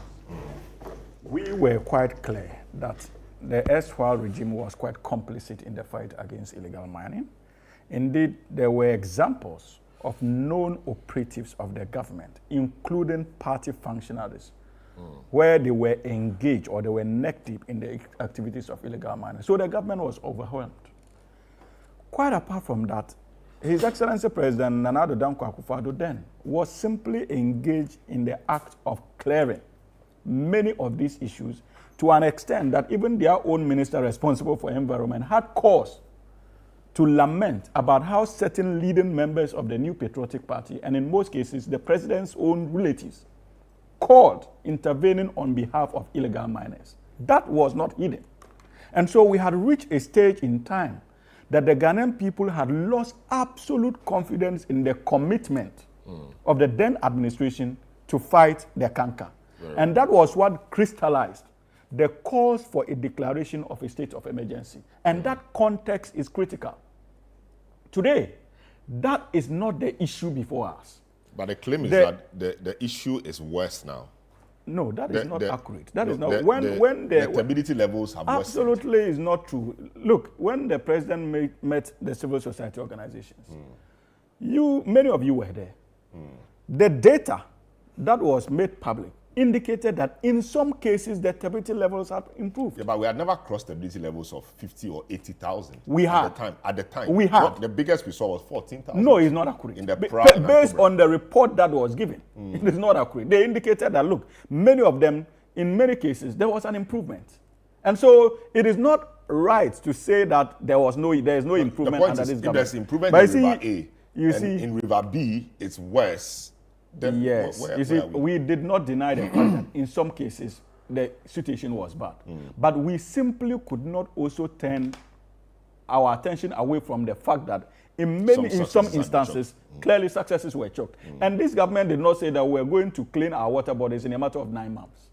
We had a holistic plan intended to confront the canker. And we've never hidden away from that responsibility. We have a 4-year mandate. I think that needs to be respected. But you see, Selom, another important factor, and so, Prof, just for the records, there's that difference. We are consistent in terms of what we said we would do in a position and what we are doing today, because the context is critical. And at least he knows better when it comes to essence of context when you are making many of these analyses.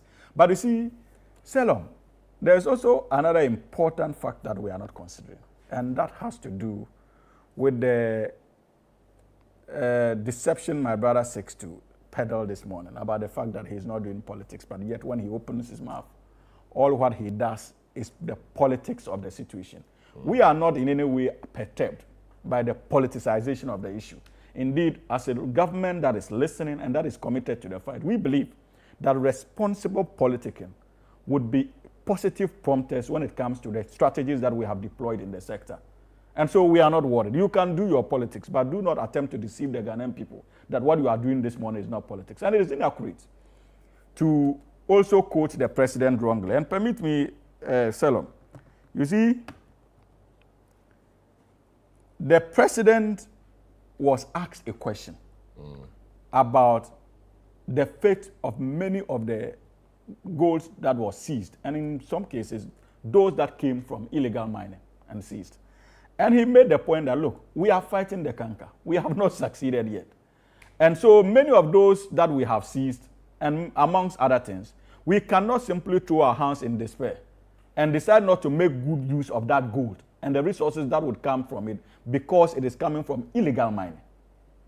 That we needed to understand that as part of the fight, seizure of these mineral resources was a component part of the fight. That was the context, and it's important for you to appreciate that.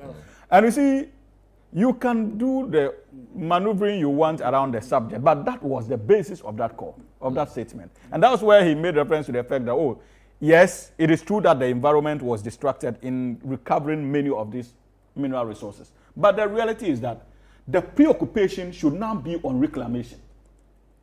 And you raise an important matter, and that has to do with the role of the communities and the fact that it is becoming extremely difficult. But again, kudos to the government. We are not yet out of the woods, but the steps are encouraging.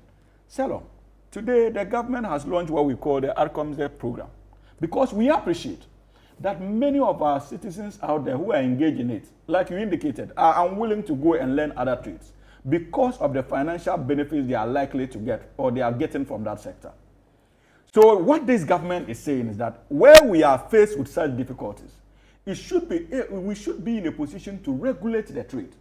And that is why we have proposed the formation of cooperatives amongst these guys that will be registered under the district assemblies that they operate.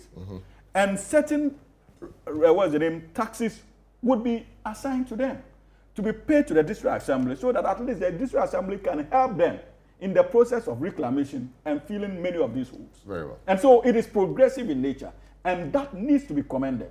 But when it comes to education, the stakeholder engagements are still ongoing. The minister responsible for lands and natural resources is still engaged in that stakeholder engagement. It is a holistic process. And also I have made references to the fact that, look, we need to find a way of controlling the equipment that they use. This government is already doing that. That is why we have launched what we call a licensing regime for many of the excavators that are coming into the country. Indeed, as part of the policy measures now, for you to even introduce, import an excavator into the country, you actually need a permit.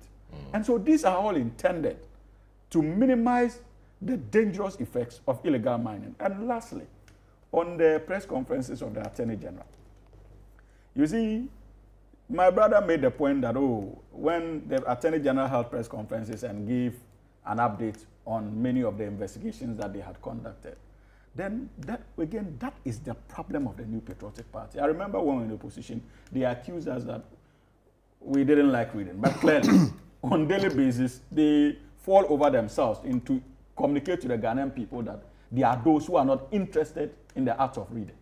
So, the press conferences the Attorney General held had to do with concluded investigations where dockets were raised and he was preparing to go to court. You simply do not expect an Attorney General to hold press conferences on an ongoing investigation in the case of the illegal mining, especially so when it doesn't fall as part of the mandate when it comes to oral and the terms of references that they were given. And so these are basic, Richard, and we need to appreciate that even in doing our politics, there must be a measure of how it is done, devoid of the usual partisanship.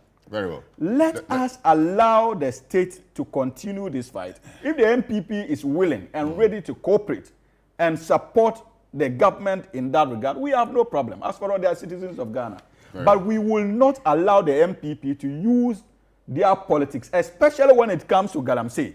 Because everybody knows the role they played in the Galamsey menace when they were in power in the last 8 years. And I'm disappointed. Concluding thoughts from just a quick point. Then I'll come in. Your concluding thoughts on this. What should be the way forward on this in your view? Okay, Prof, your concluding thoughts on this. What should be the way forward in 1 minute? Yeah. Thank you very much. But please give me a few seconds to respond to something that Richard said. Kumaji said that there's no militia in our forest and what have you, and that Ghana forces up to the tax and blah blah. I'm unable to add up. Didn't we have Fulanis tormenting people and still had the Ghana police or whatever unable to flag them out? So that argument to say that we don't have any militias in our forest and therefore we shouldn't discuss that. They are not militia people. They are just a tribe who had goats and cow in some cases. They are not a militia group, are they? Not by name, but I'm only just looking at the impact and the problem they create for the people there, and they do nothing or were ineffective. Was my point. That if we don't nab the situation we face with the Galamseyers, the cartel issue, it will grow because this terrorist group will see a fertile ground. A fertile ground will be at these Galamsey areas that they will go hide and then start to cause havoc. That was my point. Like, if we don't do it, it will not stop the people from coming. So we should not wait for them to come before we will start to fight them out. That, let's put it on record. Very well. But my want to take is that what is before us is a serious war, and that for a war, we must be resolute. We have the power in our hand. We are asking for a temporary ban, maybe let's call it cool off, some 3 weeks or 1 month to reassess the situation. And then everybody will then be in the know where we are.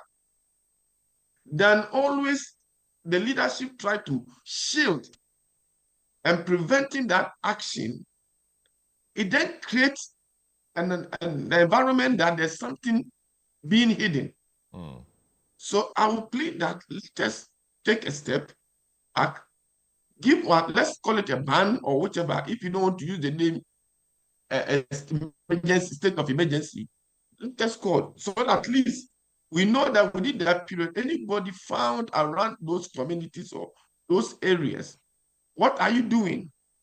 And so we can really what assess the carnage and of course the impact it's having on us, because almost every food we have here, children are being born with deformity and all sorts of things. It's going to affect everybody. So that's my concluding remark. Thanks so much. Thanks so much. There's a few messages before we go. This one says, before I'll be convinced that this government is committed in fighting Galamsey, I would have liked to see more people going through prosecution like Chairman Wontumi, because I don't want to believe that Wontumi was the only kingpin who has devastated our forests and water bodies to this extent. This is Joe Baba in Bolga, Tanga. Take a short break. When we return, we'll delve into the matter of the SML GRA contract and the matters arising. This is The Big Issue. We'll be right back.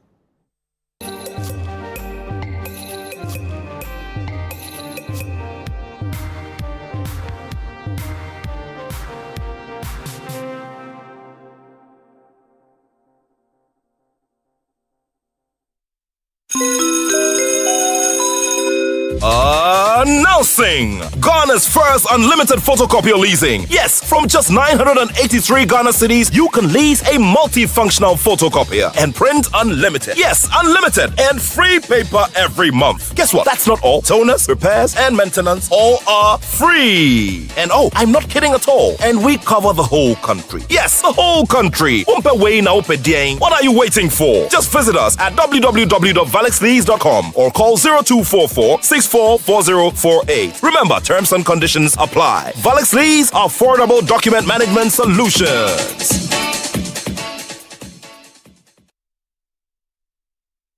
Hey, Ghana. So you people know Miss Brother once more. If you knew, it's your boy. Kill them all. But this time, I'm not only killing mosquitoes, I am killing the grades. See? This wouldn't have been possible if I didn't have the perfect mosquito-free atmosphere. Thank you, Out Insecticide. And yeah, Out Mosquito Pearl. For a mosquito-free atmosphere, trust Out too. You are not serious. Out Insecticide. So ya boa, faha. This November, something amazing is coming to Accra. Are you a farmer with fresh produce? Are you into fish farming, poultry, or livestock? Then get ready for the November edition of the AgriFair 2025.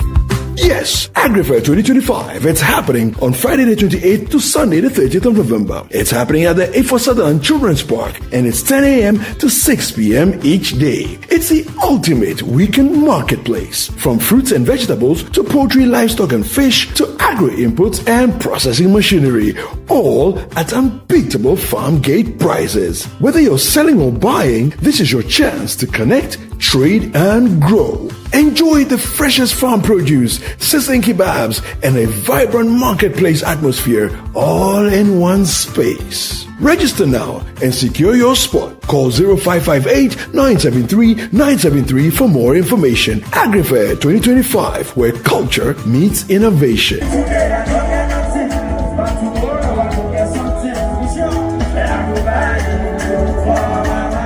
The Fair 2025 is powered by Channel 1 TV and 97.3 City FM and is proudly sponsored by Horticulture Business Platform, Development Bank Ghana, Legacy Crop Improvement Center, Gressel, and the Ghana Exim Bank.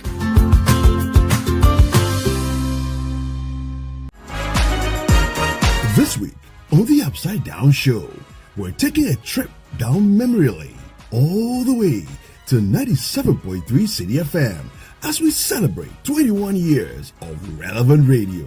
Join Frima Edunyame as she sits with Bernard Avle, Clement Kapalm, and Richard Sky to reminisce, reflect the moments that shaped City FM's incredible journey. Bernard was telling me that this is the first time I'm hearing that he used to be a news anchor. City FM live from number 11, Dr. Martin Lope in Accra. When I got the invitation to go to the presidency as a correspondent, and Samen's pause and say, hey, where are you going? I said, I'm going to the presidency. He said, no, you're not going to the presidency again.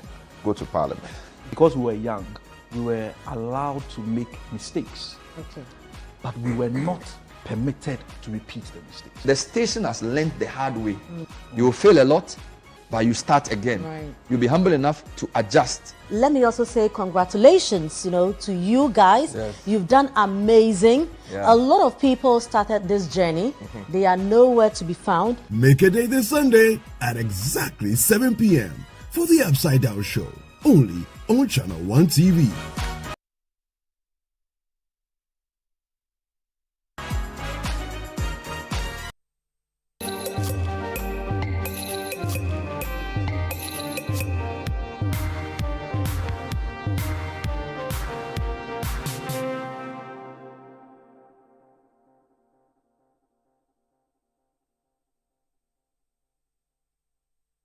You're welcome back. This is a big issue on 97.3 City FM, of course, on Channel 1 TV as well, and we are on our socials. My name is Selom Adunu. Just gone by was a discussion on the Hwidiem attack and the Obuasi attack on Galamsey and Ghana's fight to it, what partisan politics is doing to it, what we can do to improve the fight, etc.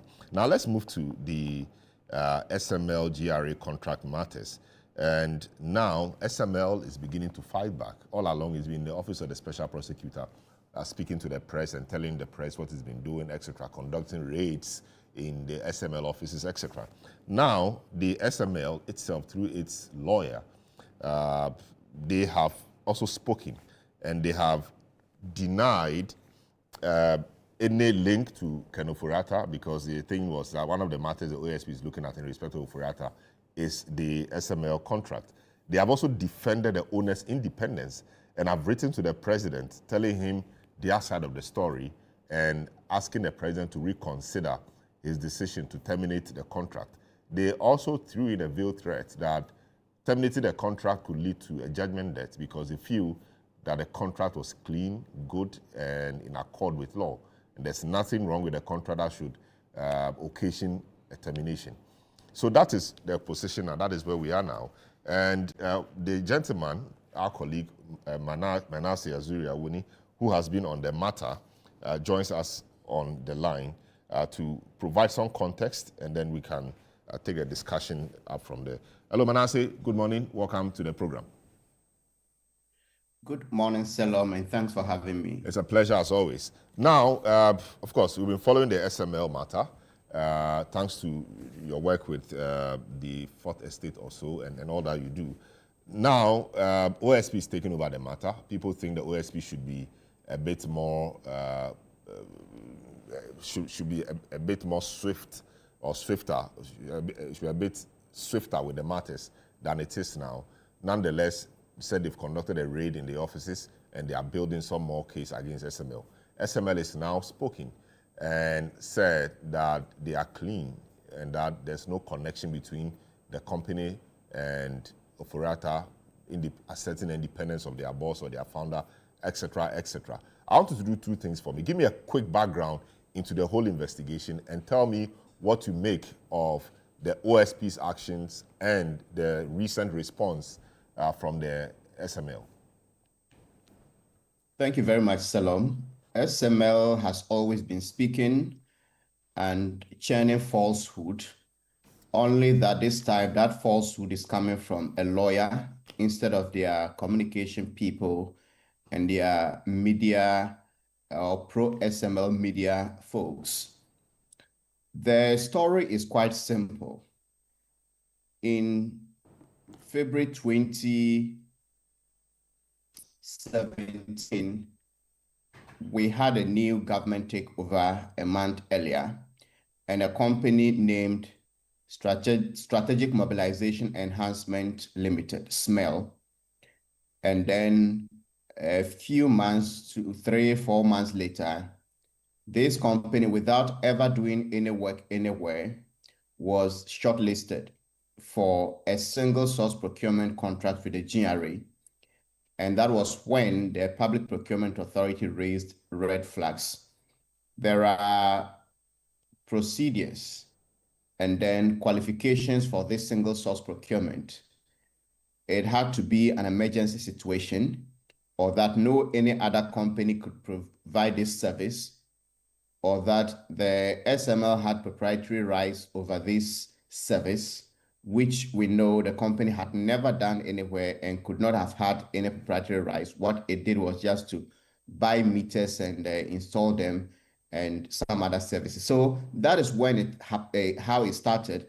And on 3 different occasions, SML, the GRA rejected, the Public Procurement Authority rejected GRA's application to use single source. 3 occasions, they wrote first, the PPA said no, this company has no experience, it has no track record of ever doing this work, so we cannot give you the approval. They wrote a second letter, PPA said no. The GRA wrote a third letter, PPA said no, and then the GRA said to hell with PPA. It proceeded to award a number of contracts. The first contracts were at a port. They called them external price verification and transaction audit contracts at the ports.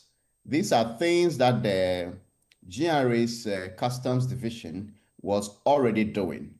If you read President Akufo-Addo's white paper after the KPMG report, that white paper said those services were already built into GRA's ICOMs. So they were redundant. That was why the GRA proceeded to discontinue those contracts in 2024.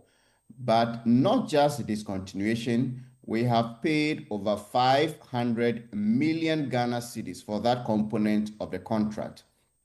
Now, if you go to every depot where these big tankers we see in town load petroleum product, there are GRA officials there every single day. In fact, for anybody to be able to load fuel or petroleum product from any of the big depot tanks at the depots we see, then the keys to those depots are kept by the GRA officers, customs officers. If they do not open, nobody can load, which means that to be able to steal a product, then GRA people have to be there. Also, the depot officers have their meters. They're able to take stock of the petroleum product because some people come to store the product there. So if it gets missing, they will be in trouble. So it is in their interest to be able to account for the product. Then when the tankers come loading, different companies come to load, there are meters that are calibrated by the Ghana Standards Authority every 6 months. Then in the past, some people would leave this product and go and sell. Some politically aligned OMCs, oil marketing companies, would leave this product, go and sell, and not bring back the taxes. So the GRA and NPA introduced a system called Enterprise Relational Database Management System, that if you want to load petroleum products anywhere in this country, you go through that system to load.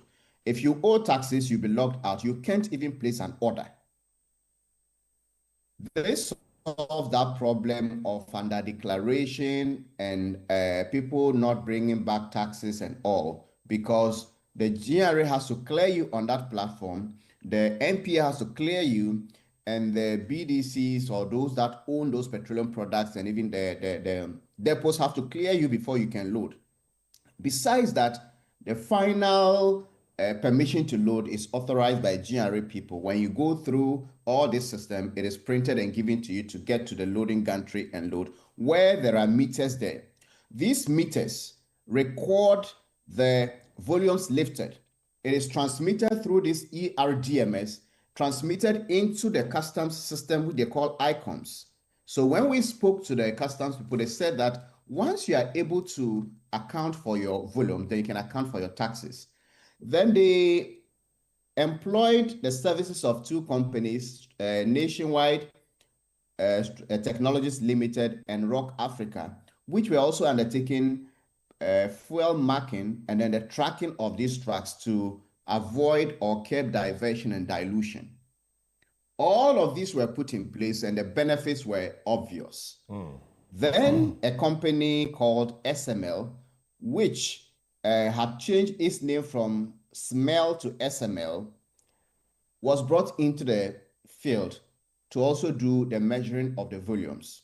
The interesting thing is that SML's measurements of those petroleum volumes have never, not even a single month, been used by the GRA to collect taxes. When we investigated, we found out that the meters SML brought they use ultrasound technology. They are installed outside the pipeline, so they don't take as accurate readings as the existing ones. So GRA has never used them for tax purposes. Now they claim they use them for revenue assurance. Like assurance is just like auditing, to monitor to ensure that something isn't going wayward. But if you are bringing meters to police the existing ones, then common sense should dictate to whoever is employing them to bring superior technology to police what is already there. You don't bring less efficient meters. And then if you read the KPMG report, they said in the mix, SML recorded the least readings within the period KPMG audited. We found out, and then we confronted SML, which had put on its website that it was checking the under declaration or under reporting. It was checking diversion and dilution. When we went to them with this evidence, the company admitted it lied and deleted that portion of the claim from its website. Second, the company made claims that they had helped save Ghana 3 billion cedis within the period. Yeah. This was also false, even though they got a lot of the media, including Daily Graphic, to put it on the front page. When we confronted them, they could not stand by these claims. They said it was the media that got them wrong. And I said, well, as I speak to you this morning, it is on your website. So granted that the media got you wrong, why do you put an erroneous impression or publication about you on your website? And that is why you see on that in that documentary, Christian Tetesoti saying that, well, we do not know about them. It is important to note that to provide revenue assurance and auditing services, you need to be licensed by the Chartered Institute of Accountants Ghana. And the Act says that failure to obtain this license and practice, you could be jailed or fined or suffer both punishments.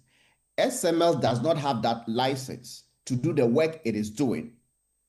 So it is operating illegally if you take aside all the other breaches. And then finally, whilst all of these were going on, we have a man called Ken Oforiatta who wrote a letter stating that he had determined that SML's services should be expanded to the petroleum production sector and also the mining sector. And the petroleum production contract said that every barrel of oil Ghana produced, SML should be entitled to $0.75 per barrel. $0.75 per barrel. This means that at the time Ghana was producing between 160,000 and 170,000, we did our calculation using the lower value, 160,000 barrels per day. SML, every single day that we produced oil, if that contract had gone through without our investigation, SML would have been making 120,000 cedis. Sorry, dollars. 120,000 US dollars every single day we produced oil. This company had no hand in the production. This company did not put the oil in the ground, but through a contract instigated by Ken Oforiatta, they were to have $120,000 every single day we produced oil. As if that was not enough, he said we should go to the mining sector so that SML, through its services, should be entitled to 0.75% of total production. So this year that we are getting billions and billions of revenue from gold alone, not to talk of the other minerals that we also mine in this country, this company would have been making so much just by perhaps putting some useless meters somewhere. And at the end of the day, the company would have been taking credit for this incremental growth we are seeing in the mining sector. So, Selom, if you ask me, this is a company that was brought in. You heard their lawyer saying, well, the SML has always insisted that they are paid based on output and their payment is not fixed. This is a lie the company has peddled from day one till now. The contracts are there. The lawyer or whoever speaks for SML, get them to read a portion of the contract that talks about fees. If you take the downstream petroleum sector contract, every liter of fuel that anybody buys or that even goes to the pumps, SML is entitled to 5 pesos per liter. And 5 pesos looks very small until you multiply it by the billions of liters we consume. The ports contracts too, they were entitled to specific percentages from the import that came. They didn't have to even do the importation. It turned out those services were redundant and SML could not challenge the findings of KPMG and the President Akufo-Addo's white paper.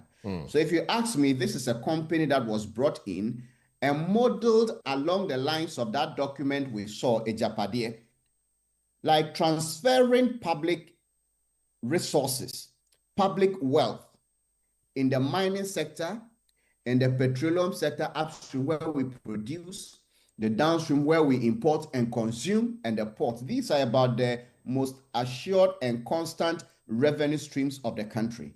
But someone decided we are not to sure put about this we are not sure about the Ejapadia document though, because I mean we don't even know the source of that. So that's fine. But the issue is I also have my doubts about that document, but the deal is like how it's been portrayed in the document. Very well. Yes, I understand have my own doubts about the credibility of that document. I get that. But this deal is modeled along those lines. Great. You say that the company's claim of saving the country some 3 billion is false. Did your work investigate how much the company might have saved the state at all, if indeed they did? The company has never saved the state a peso. And if anybody doubts me, they should create a platform for me and the Ghana Revenue Authority, and then the SML, and demonstrate to me how the company saved the nation. If you look at the amount they were quoting, it was the incremental revenue over a period. So the GRA in 2019, let's say, was making 1.5 billion cedis from the downstream sector. And then 2023, GRA is making 2 billion. Then the conclusion is that the additional 500,000 came because SML was performing a service. We all know, since I started monitoring GRA and then their targets, yearly targets, there isn't a single year that GRA said, look, our target for 2025 is 100 billion cedis, and then our target for 2026 is 90 billion cedis. GRA's targets are always revised upwards. Why? Our economy keeps growing, more people do business, and if you look at the number of cars people had in 2024 and today in Ghana, obviously it increases because every day people clear cars, they use fuel. But even if you don't want to accept that common sense explanation for the growth, this is what the KPMG report said about downstream petroleum revenue trends in the sector. And it is surprising that KPMG will say this and turn around to suggest that SML contributed to this growth. This is what it said. Number one, SML had said that their intervention increased consumption, the number of liters, up to over 400 million liters per month. And they claimed that it wasn't up to 400 before they came. And this is what KPMG said. It says an average of 400 million liters. And whoever has that document is online, pages 157, 158, they should read what I'm putting across. An average of 400 million liters per month was already being recorded in Ghana in 2019 and the first quarter of 2020, as per our review of the MPA's data. KPMG came in June 2020. So even 2019, we're recording 400 million liters. So it wasn't SML that came and then we started getting up to 400 million liters. Two, MPA and GRA recorded a significant decrease in lifting volumes in April 2020. And this was because there was a shutdown as a result of COVID-19. And three, volumes recorded after April 2020 were consistently above 400 million liters. And then finally, it says that in the latter half of 2020, when SML commenced operations, data comparison from three sources indicates that MPA recorded higher annual volumes than both GRA and SML. Following MPA, GRA reported the next highest annual volumes, with SML recording the lowest annual volumes. This company that claims to be saying that, well, its recordings increased the volumes we started using for taxes. One, their measurement wasn't used. But KPMG is telling us that even in the mix, they recorded the least volumes. So any increment could not have been attributed to them. There's a difference between the volumes we lift and also the amount of revenue the state makes by way of taxes. And this is what KPMG again says about the revenue. It says that one, an incremental growth in revenue was observed from 2015 to 2023. Every year, as I said with other sectors, there was always an incremental revenue. So in essence, we could not attribute that value to the work of SML. In essence, the attribution could not be made to SML that we recorded these increases because of their work, right?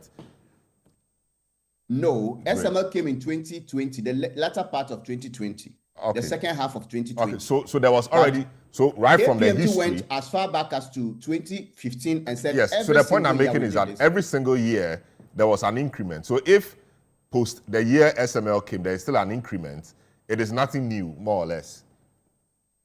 Never. Great. Besides, the KPMG said in this document that the number of taxes increased from 2 to 5, and then tax rates also went up. And then the final point it makes is that for any petroleum product lifted to be taxable, it must be declared in ICOMS.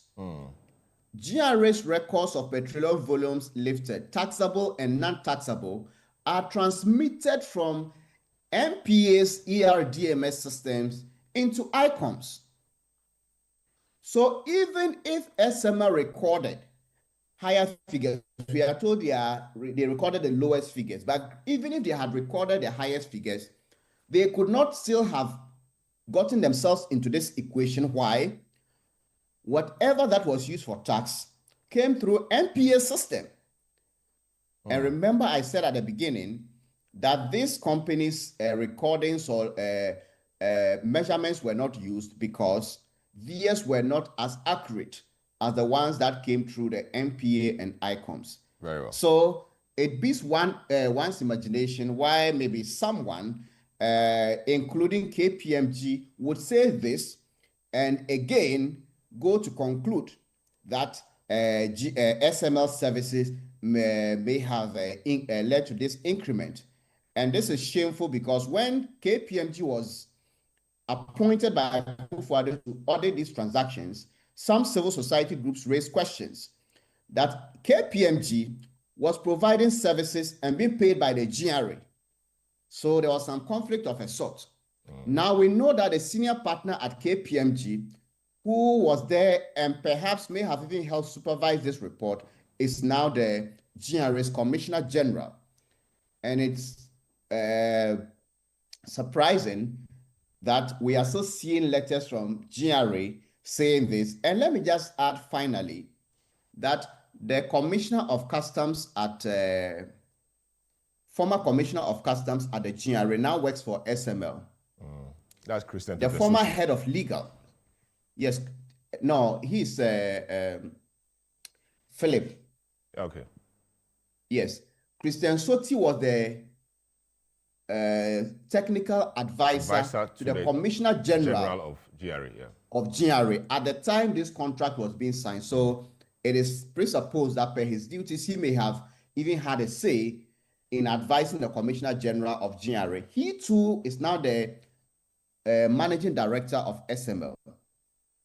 Then we have the Commissioner of Customs, a former Commissioner of Customs, Isaac Krensel, who is now a General Manager at SML. So it is as if at the time there was this claim that GRA couldn't do this service, so let's give it to a private company. And now the managers of GRA, after going on retirement, suddenly developed the skills to do that same service.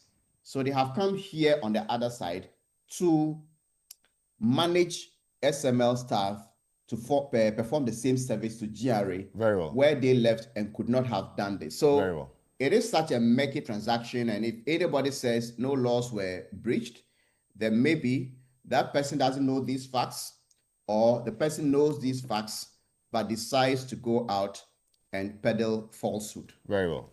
Thanks, Manasseh. Hang in there for us. Richard, I can't come to you on this. Very interesting narration of events from Manasseh's own investigation. Well, that is his investigation. And Office of the Special Prosecutor is looking at this as one of the matters involving Ken Oforiatta. But listening to Manasseh, we've listened to him many times and read the reports, it does seem that this was just put together for a certain purpose. And we've not seen much. In fact, the KPMG report actually says that the claim that the increase in volume and revenue, it gets complicated and that it cannot be attributed to the work of SML. The attribution gets complicated. So the question is, what really did SML do to warrant the payments in excess of, I mean, close to 720 million cedis in revenue? I mean, what did they do? What is the problem? I mean, why did we create it, or why did we give them a contract when PPA, for example, was not happy about their track record and so advised against it? We went ahead and gave them a contract, and here we are. Why all of that? Shalom. I've listened to Manasseh quite a bit from when the investigation came out. For us, this matter, we've talked about it ad nauseum, so we're not going to go back there and then relitigate the matter. But I'll ask Manasseh a question. But before that, though, let me just clear something. Hamza sought to create an impression in the last discussion. Yes. Relative to the Attorney General, where he says that, The Attorney General comes to talk about concluded investigations. That's exactly the problem. So that from February this year, when Oscar Labi was banished, and matters related to his activity and involvement in Galamsey in our win, 8 months, that investigation has not been concluded. It's almost 4 or 5 months now when the national organizer and vice chairman have been referred for investigation. He's telling us that that investigation has not concluded, which then lends credence to the whole perception that this government is not committed to the fight and that there is no political will to dealing with this matter. Related to that is Hamza, I think that he needs a big party thrown for him at the Jubilee House this afternoon for his gallant effort to try and color the president's response in a matter where everybody heard the president making admissions that we may be buying Galamsey gold by saying it's seizure. President didn't mean seizure because seizure is state assets, the way they are seizing the water pumps in the area, giving it to assemblies to use for public good. But if you seize it, you use it. That's what I'm saying. So nobody would ask you a question about when you seize Galamsey gold, what do you do about it? That was not the question. The question was that all this Galamsey gold... I'm digging up the question. No problem, dig up the question. So the proper context was that somehow that the state was involved in buying Galamsey gold, which is something that we shouldn't encourage. So that's that about that. So SML. So let me ask Manasseh if he can help us, because he has a KPMG document before him. Yeah. But vaguely I recall, having read that document, that the KPMG made some reference to some detection of about 1.7 billion liters of petroleum product, okay, which they attributed to SML, which led to additional tax revenue of about 2.4 or so, 2.24 million, so billion Ghana cedis. Where is it in the KPMG report, if Manasseh can help us find that? Is it in the report or is not in the report? Okay, so the KPMG, and that is what I said or described as shameful, because that 1.7 billion liters was the increment. No, okay, so that's fine. But it's in the report, Manasseh. No. Let me end. No. I just want to know. Let him clarify. No, but he explained already, so I just wanted to make the point. What we are saying is it may convey a misleading, an erroneous impression. But first of all, when Manasseh, we did our investigation, KPMG make that assertion? Hold on. Did KPMG make that assertion? The assertion said that within the period, 2020, 2023. 2020 to 2023, this was the total increment, not what SML uncovered. In our documentary, that's a fact. SML, but the point here is that the company had, in a single instance, just one. But I said that's fine. Instance, got an OMC doing a wrongdoing, and they said, no, that is not our work. Okay. So this was the increment within the period. Great. And it was in our documentary before even KPMG was contracted by the president to do his so that clarity is noted.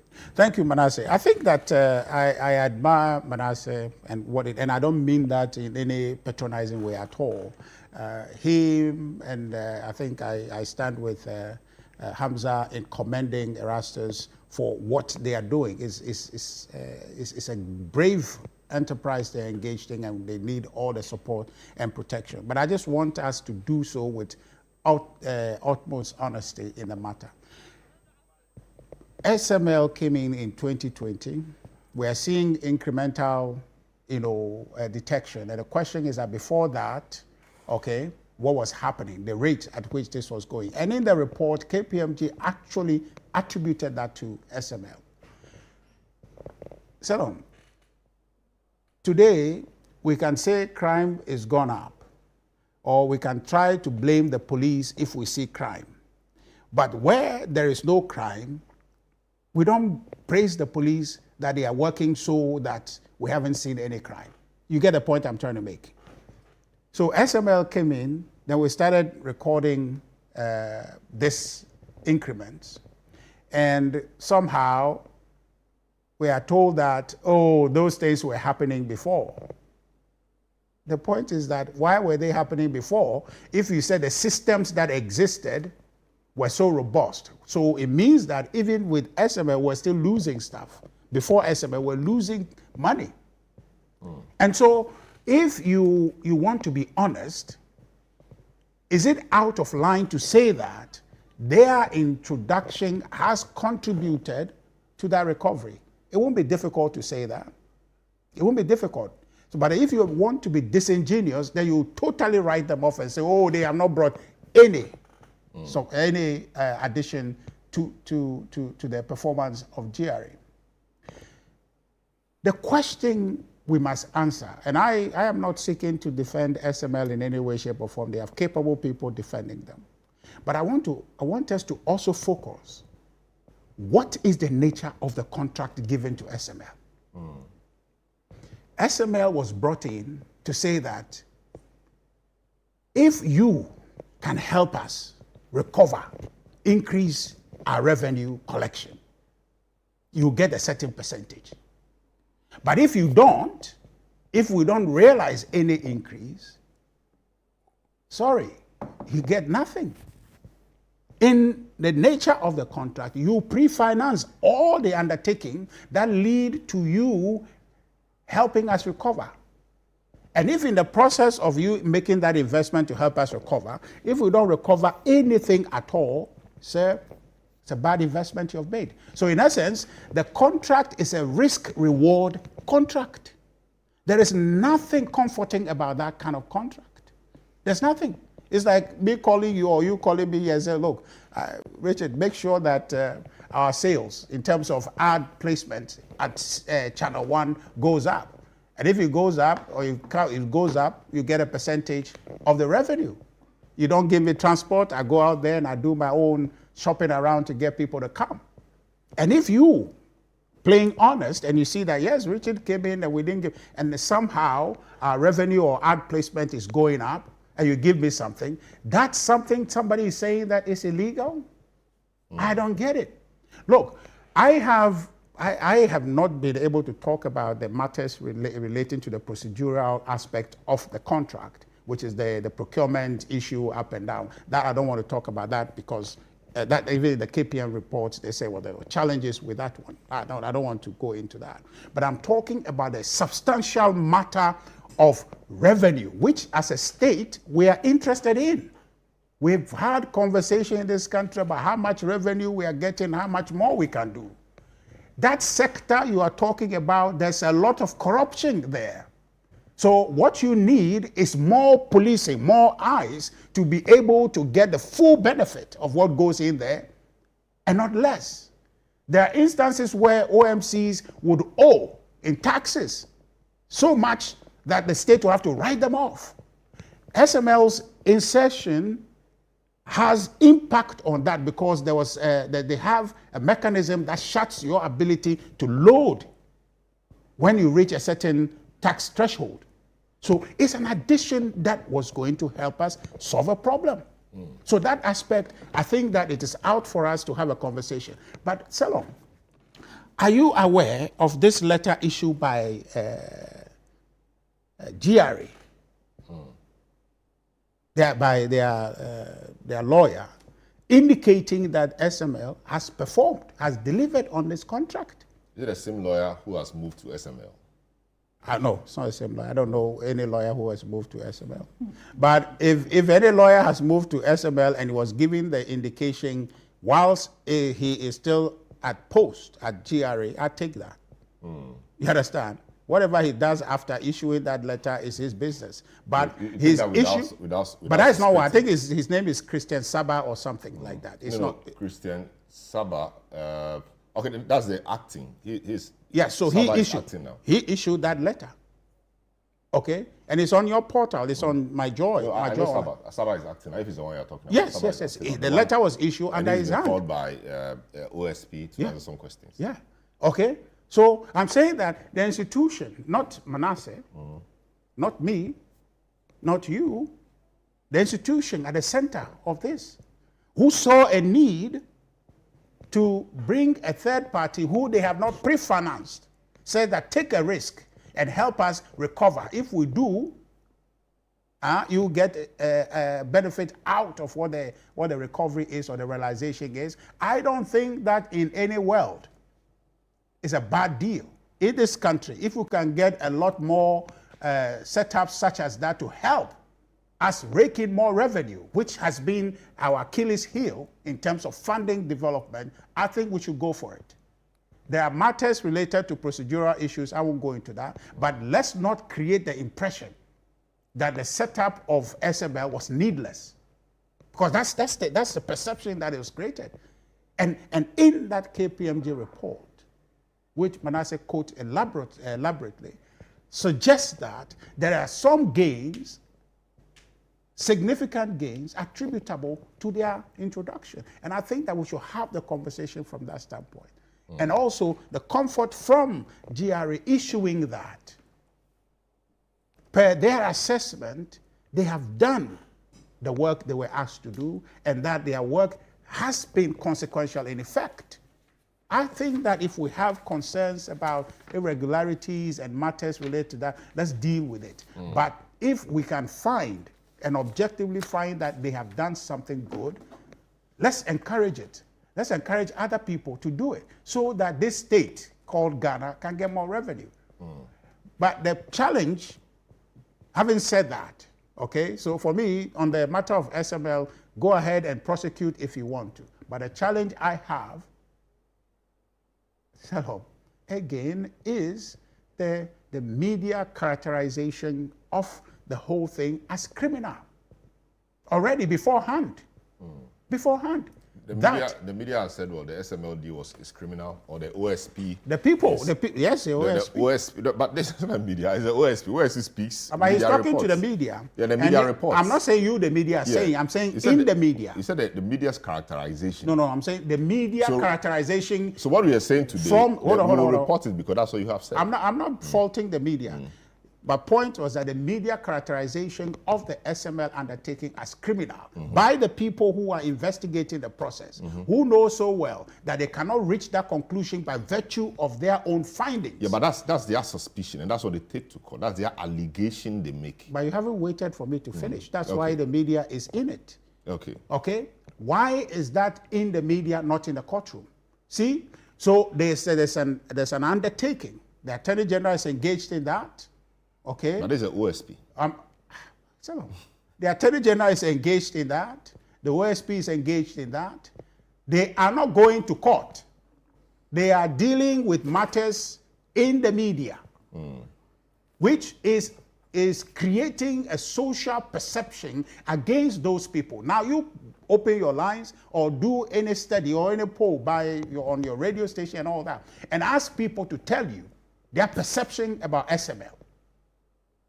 Conclusive that, these people, they are thieves, that they have come to, defraud the state. People don't understand even the nature of the contract to be that they took the risk beforehand to generate something which brings them to the table to share, like I demonstrated with your own network. They took the risk, they funded all those undertakings that led to the 1.7 billion liters that was recovered. But because the individuals empowered to investigate these matters are making it a media trial as opposed to a courtroom trial, that is a problem.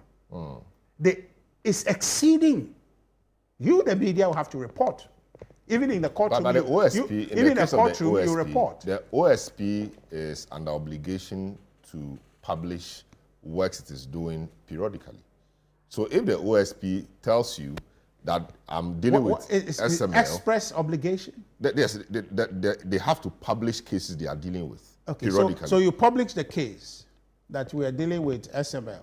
That's it. Yes, where you have reached, what you have done, you let us know as part of transparency. So everything they are doing is no, they do that actually. It's part of the law. They do that. Yeah. Well, so that's what they are doing. But I'm just saying that what they are doing. Unless of course you want them to breach their own law. No, So that's what I maybe unless you quote the specific, because I read the act, I don't see where it says that they should call media press conference and tell them. That's your own characterization. No, but they should that's publish.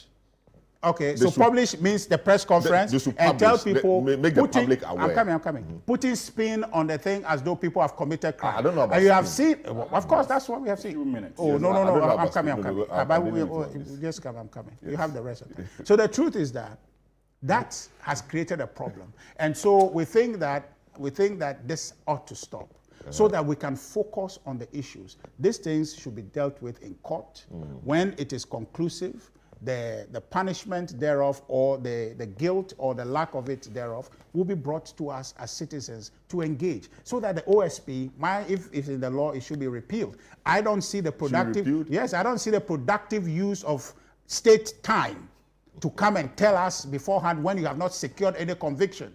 And that's why, in the case of Madame Cecilia Dapa, a lot of man hours was spent in media engagement, but we have not secured any conviction, no punishment, nothing, wasted time. And so if that's what is in the law, which I think I don't see expressly, if that's what is in the law, it ought to be repealed, because it's not helpful. It's time wasting and creating the perception somebody is working when his work is not securing any punishment and therefore deterrence for the state to be able to advance justice in the country. So I think that would be my brief submission on Very that. Very well. The SML matter. Yes, just give me your view on it. And of course, their lawyer has spoken in response to everything the OSP has been saying.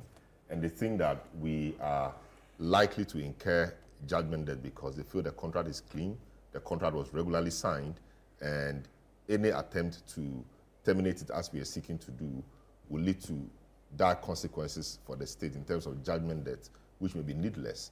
What is the state going to do about it? I think, first of all, it is important to commend Manasseh Azuwewune and the Fourth Estate for such diligence and commitment to the fundamental principles of accountability. And to call on other media practitioners to begin to cast themselves in that mood, especially if we want to develop as a country in the management of our meager resources. But you see, Selam, in as much as I'm excited and inspired by the work of the likes of Manasseh, this morning I'm also saddened by the usual partisan slant of the Director of Communications of the New Patriotic Party. Oh, there was no politics. Who undoubtedly appears to have elected to be the spokesperson of SML on this matter, as against the interest of the Republic that has been upheld in many of these audit reports that are commissioned. And I got the inclination that my brother did not even have the patience of reading both the contents of the KPMG report and that of the OSP's investigative report on the matter. Indeed. Otherwise, he wouldn't have been reaching the conclusions that he has reached this morning. You see, and it is not surprising, to say the least, because we are dealing with a political party that, upon assumption of office somewhere on the 7th of January 2017, from the word go, indicated their motive of wanting to deplete the meager resources of the Republic of Ghana. First of all, it started with the issues of moving PINA, associated with the oil and gas sector, and the amount of money we lost in that endeavor. Indeed, His Excellency, the President then, failed to act, even after all assurances in opposition that his government would be adverse to corrupt practices, as if that was not enough. Then came PDS, and the shady nature, the whole PDS arrangement was couched and manipulated simply to enrich cronies of the Akufo-Addo and NPP regime then. A number of them, a litany of corrupt cases that we had to deal with as a country under the stewardship of the NPP, of which my brother was and still continues to be the Director of Communications and defended many of these scandalous contractual arrangements when they were in power. And one would have thought that after being handed a humiliating defeat by the Ghanaian people, to manifest their protest against such corrupt tendencies, this would have been an opportune moment for them to begin to recalibrate their steps and begin to make informed decisions as to how to reposition their party going forward.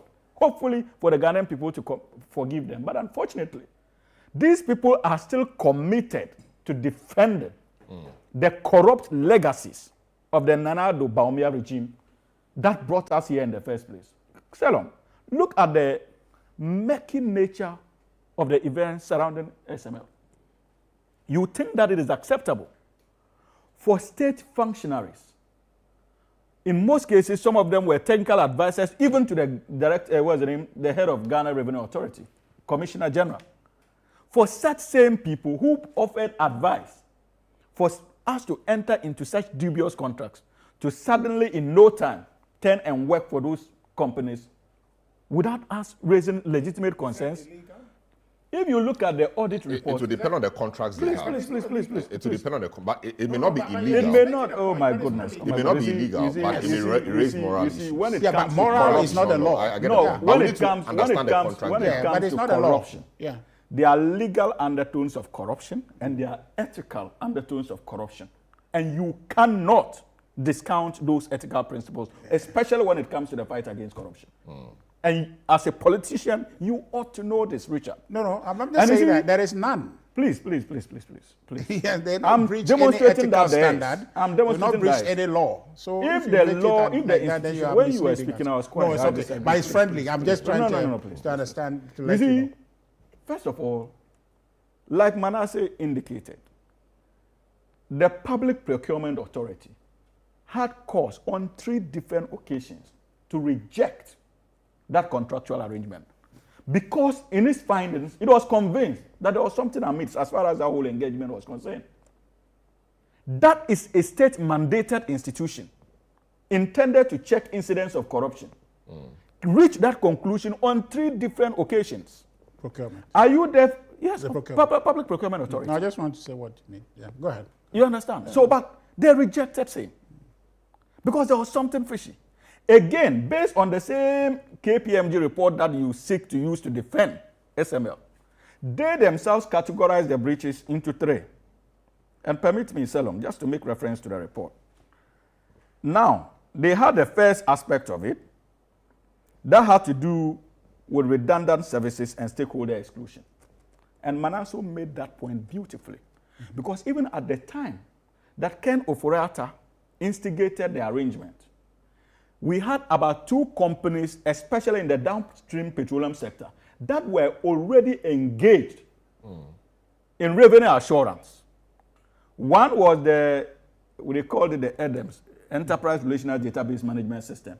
That was specifically handled under the Ghana Revenue Authority, as far as the petroleum down sector was concerned. Then I think another company called Rock something was also given the responsibility of monitoring in terms of, what do you call it? The petroleum downstream sector again, when it comes to issues of diversion and stuff like that. So these activities were going. And NPA, according to the records, NPA was comfortable with it and they had no issues. There was significant improvement. So there was no need for us to subject the state to another, another engagement like we did with SML. Statement. Can you please go ahead? But I'm just, you're making a relative statement. Please. It's not There was conclusive. even KPMG. Relative statement. Even KPMG in their report came to that conclusion that it, at least because we had other institutions that were handling it, there was no need for SML to have been engaged in that manner. That is why it is characterized under their report. And again, as if that was not enough, KPMG also made references to procurement and procedural breaches of the law. And that's why I made references to the public procurement posture in the first instance. And they made references to the fact that considering the nature of the contract and the duration, it ought to have received parliamentary approval in line with the Public Financial Management Act, which was not done. These are serious breaches of law that you cannot simply sweep under the carpet. Can I And ask you a Selom, question? no, please. Okay. Please. No, When I you mean, were just for speaking, education. There were so many questions. Go ahead, no. There were so many questions. You can keep No, your just to questions clarify. Just to clarify. Yeah, just to you clarify. have a time to come. Yeah, so go ahead. So the question I wanted to ask you is that here is a contract that is a risk reward. So there isn't any upfront payment from the state for where you need parliamentary approval for it. So I'm asking, do you really think that given the nature of the contract, parliamentary approval was necessary? I'm just asking. Yes, because we designed a Public Financial Management Act and require that if you are going to enter into such contracts that goes beyond 1 year, you need parliamentary approval. And so KPMG in the report indicated that the nature of that contract, even though there was a breach of procedural outlines, though we entered into such an agreement, and it was going to be for more than a year, we needed parliamentary approval in line with the PFMA. I disagree, but carry on. No, but that's the law. Oh, that's the law. But I'm not saying that You given can the specific disagree, nature that is of the the- contract. Please. Okay. So once a contract exceeded 1 year and it's of financial carry nature, on. binding the government to it, then You know, parliamentary approval was required. Again, I heard him say that there's evidence that indeed SML actually contributed significantly in terms of revenue generation because of the work they were doing, according to the KPMG report. No, according to GRA, because they said they delivered. I just read the report. I read here again contents of the report from a KPMG, and this is what it says. It says that whether the GRA benefited from SML services, SML claimed its operation led to an increase in GRA's revenue from the downstream petroleum sector. However, KPMG noted that from May 1, 2020, and this is important, after SML began its audit to December 31, 2023, an additional 1.7 billion liters of petroleum products generated 2.5 billion in tax revenue. That is where you stopped. Now, it continues. KPMG highlighted that increased taxes from 2 in 2015 to 5 in 2023 and hikes in tax rates in 2016, 2019, and 2021 significantly contributed to revenue growth, complicating the attribution of this increase directly to SML's efforts. There are two things there. 1.7 billion stands alone. That translates into the money. So we're talking about the recovery, the detection. 1.7 billion. That you can't confuse it because they were clear. No, if you had read the report, they quantified the tax volumes. I agree. I'm saying that it is the 1.7 billion that is in cash that you are referring to, and he's saying that increased taxes has led to the 2.45 billion. So absolutely. Talk about the volumes they have detected. The liters, but that is the point they have made already in the report, that these were in initiatives that Rock Company, I've forgotten the forgive my recollection of the company name, was already doing. And even in the report, they indicated that it is difficult to attribute the increment in volumes to the work of SML. But here they were clear in attributing the 1.7 within billion. the period, undoubtedly there was an increment. Yes. But you cannot attribute that to SML. And even when Manasseh Azure and Co and the likes engaged SML themselves could not agree or state authoritatively that their work led to those increases. Very well. And so the KPMG report indicated, in line with what Manasseh Azure and Co were saying, that you cannot simply attribute the so-called volumes to the work of SML. In any case, do you remember the Adam Ibrahim and Victor Salome cases? And that of the likes of the Chachuchukada line of cases, willful causation of financial loss to the state. And the reasoning of the court in those instances. And so, Richard, it is not just about the fact that, there's evidence of some gains.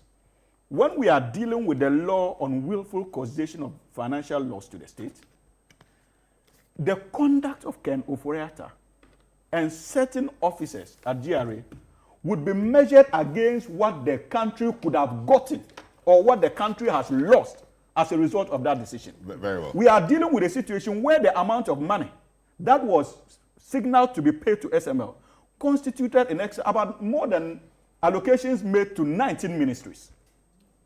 And you think that this is something that we should... You see, that again is a problem, right? So in your view, that's what the contract has said. Yes. So that should be what... Yes. And the fact that there's a signed contract... There we go.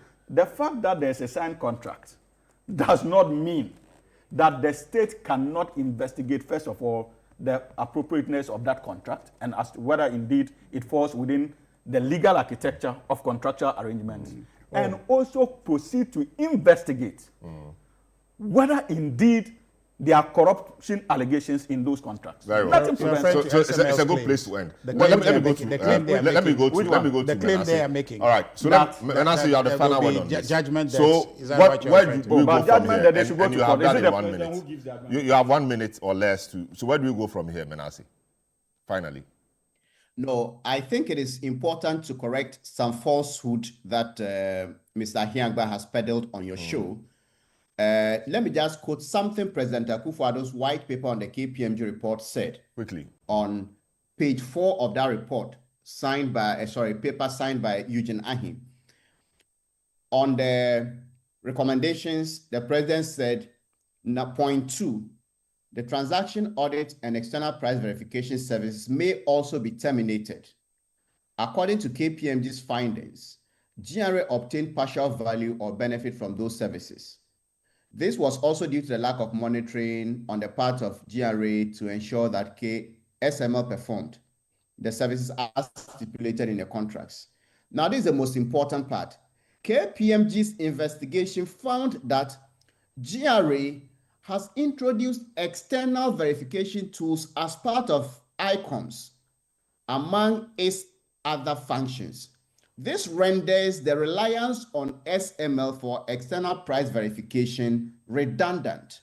Redundant is the word used by the President of this Republic, President Akufo-Addo, and under whose government this contract was entered to. Very well. But how much did we pay for that?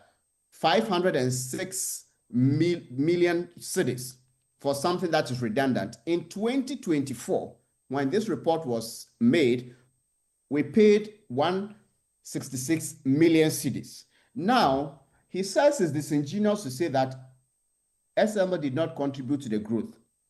First of all, that 1.7 billion liters he's talking about is the growth in the sector within years.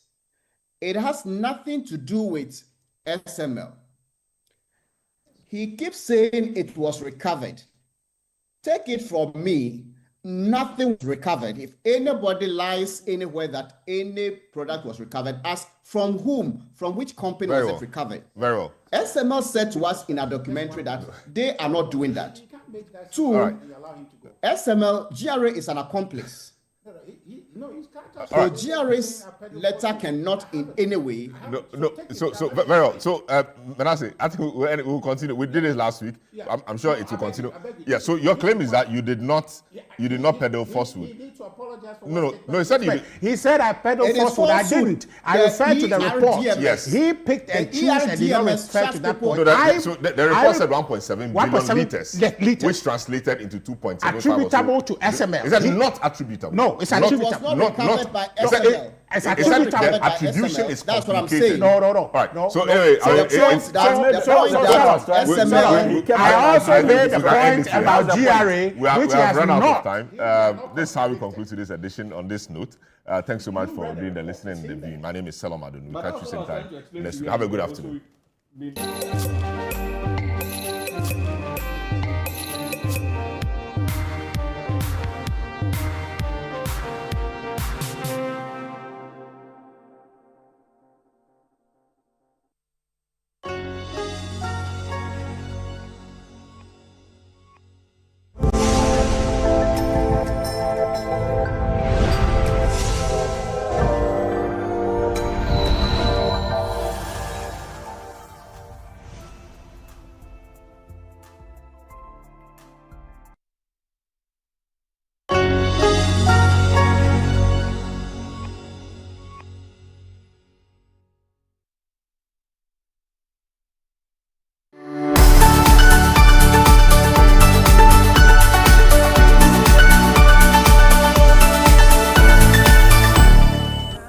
It's a 3-day agri fair.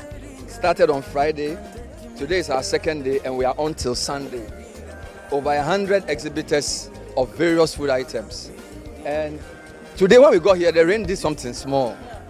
So don't depend on the rain. But we have people who are doing livestock and poultry on this side, fruits and veggies here, farm equipment and support services here, and sponsors here. So you decide where you want to go first, and we'll let you visit some of the stands, and then we'll know how it goes. So he'll be doing the interviews with you, and she'll be briefing you on the various stands. So this is Premier Edun, I'm head of event. Yes. And this is Pop Farm. So Pop Farms, he has about 10,000 birds. Yes, and he is here. So tell us a little bit about your farms. Nice to meet you. Yeah, we are local farm that grow local birds, broilers mainly, and we process it. We don't just grow it. We process it, and the type of parts that we have, all the parts that we import here, we have it here. So we have the breast, we have the leg quarter, every part of the chicken. We're now coming to package. Yeah, we are coming to. We have plans of packaging. Yes, we do the cutting. Yeah. Mainly we supply the supermarkets, so that's where we started from. Yes. Okay. More acreages. Okay. So yesterday we brought some of the palm fruit here. Even at the moment our vehicle is even on the road, bringing some of the palm fruit for us to sell it. So we have even lettuce. We produce cabbage and carrots. We have rabbits, which is behind. The rabbit is produced from. The rabbits are behind. Wow. So that's one. Oh, we've been there. Even the fertilizer that you gave it to us for the feed Ghana program, we are still conveying it. Oh, yes. And then this is Bath, so they are into, planting in bowls and... So this is how they do their farming. So they are trying to promote people from farming if you don't want to do the proper soil. So like especially those who are home, flower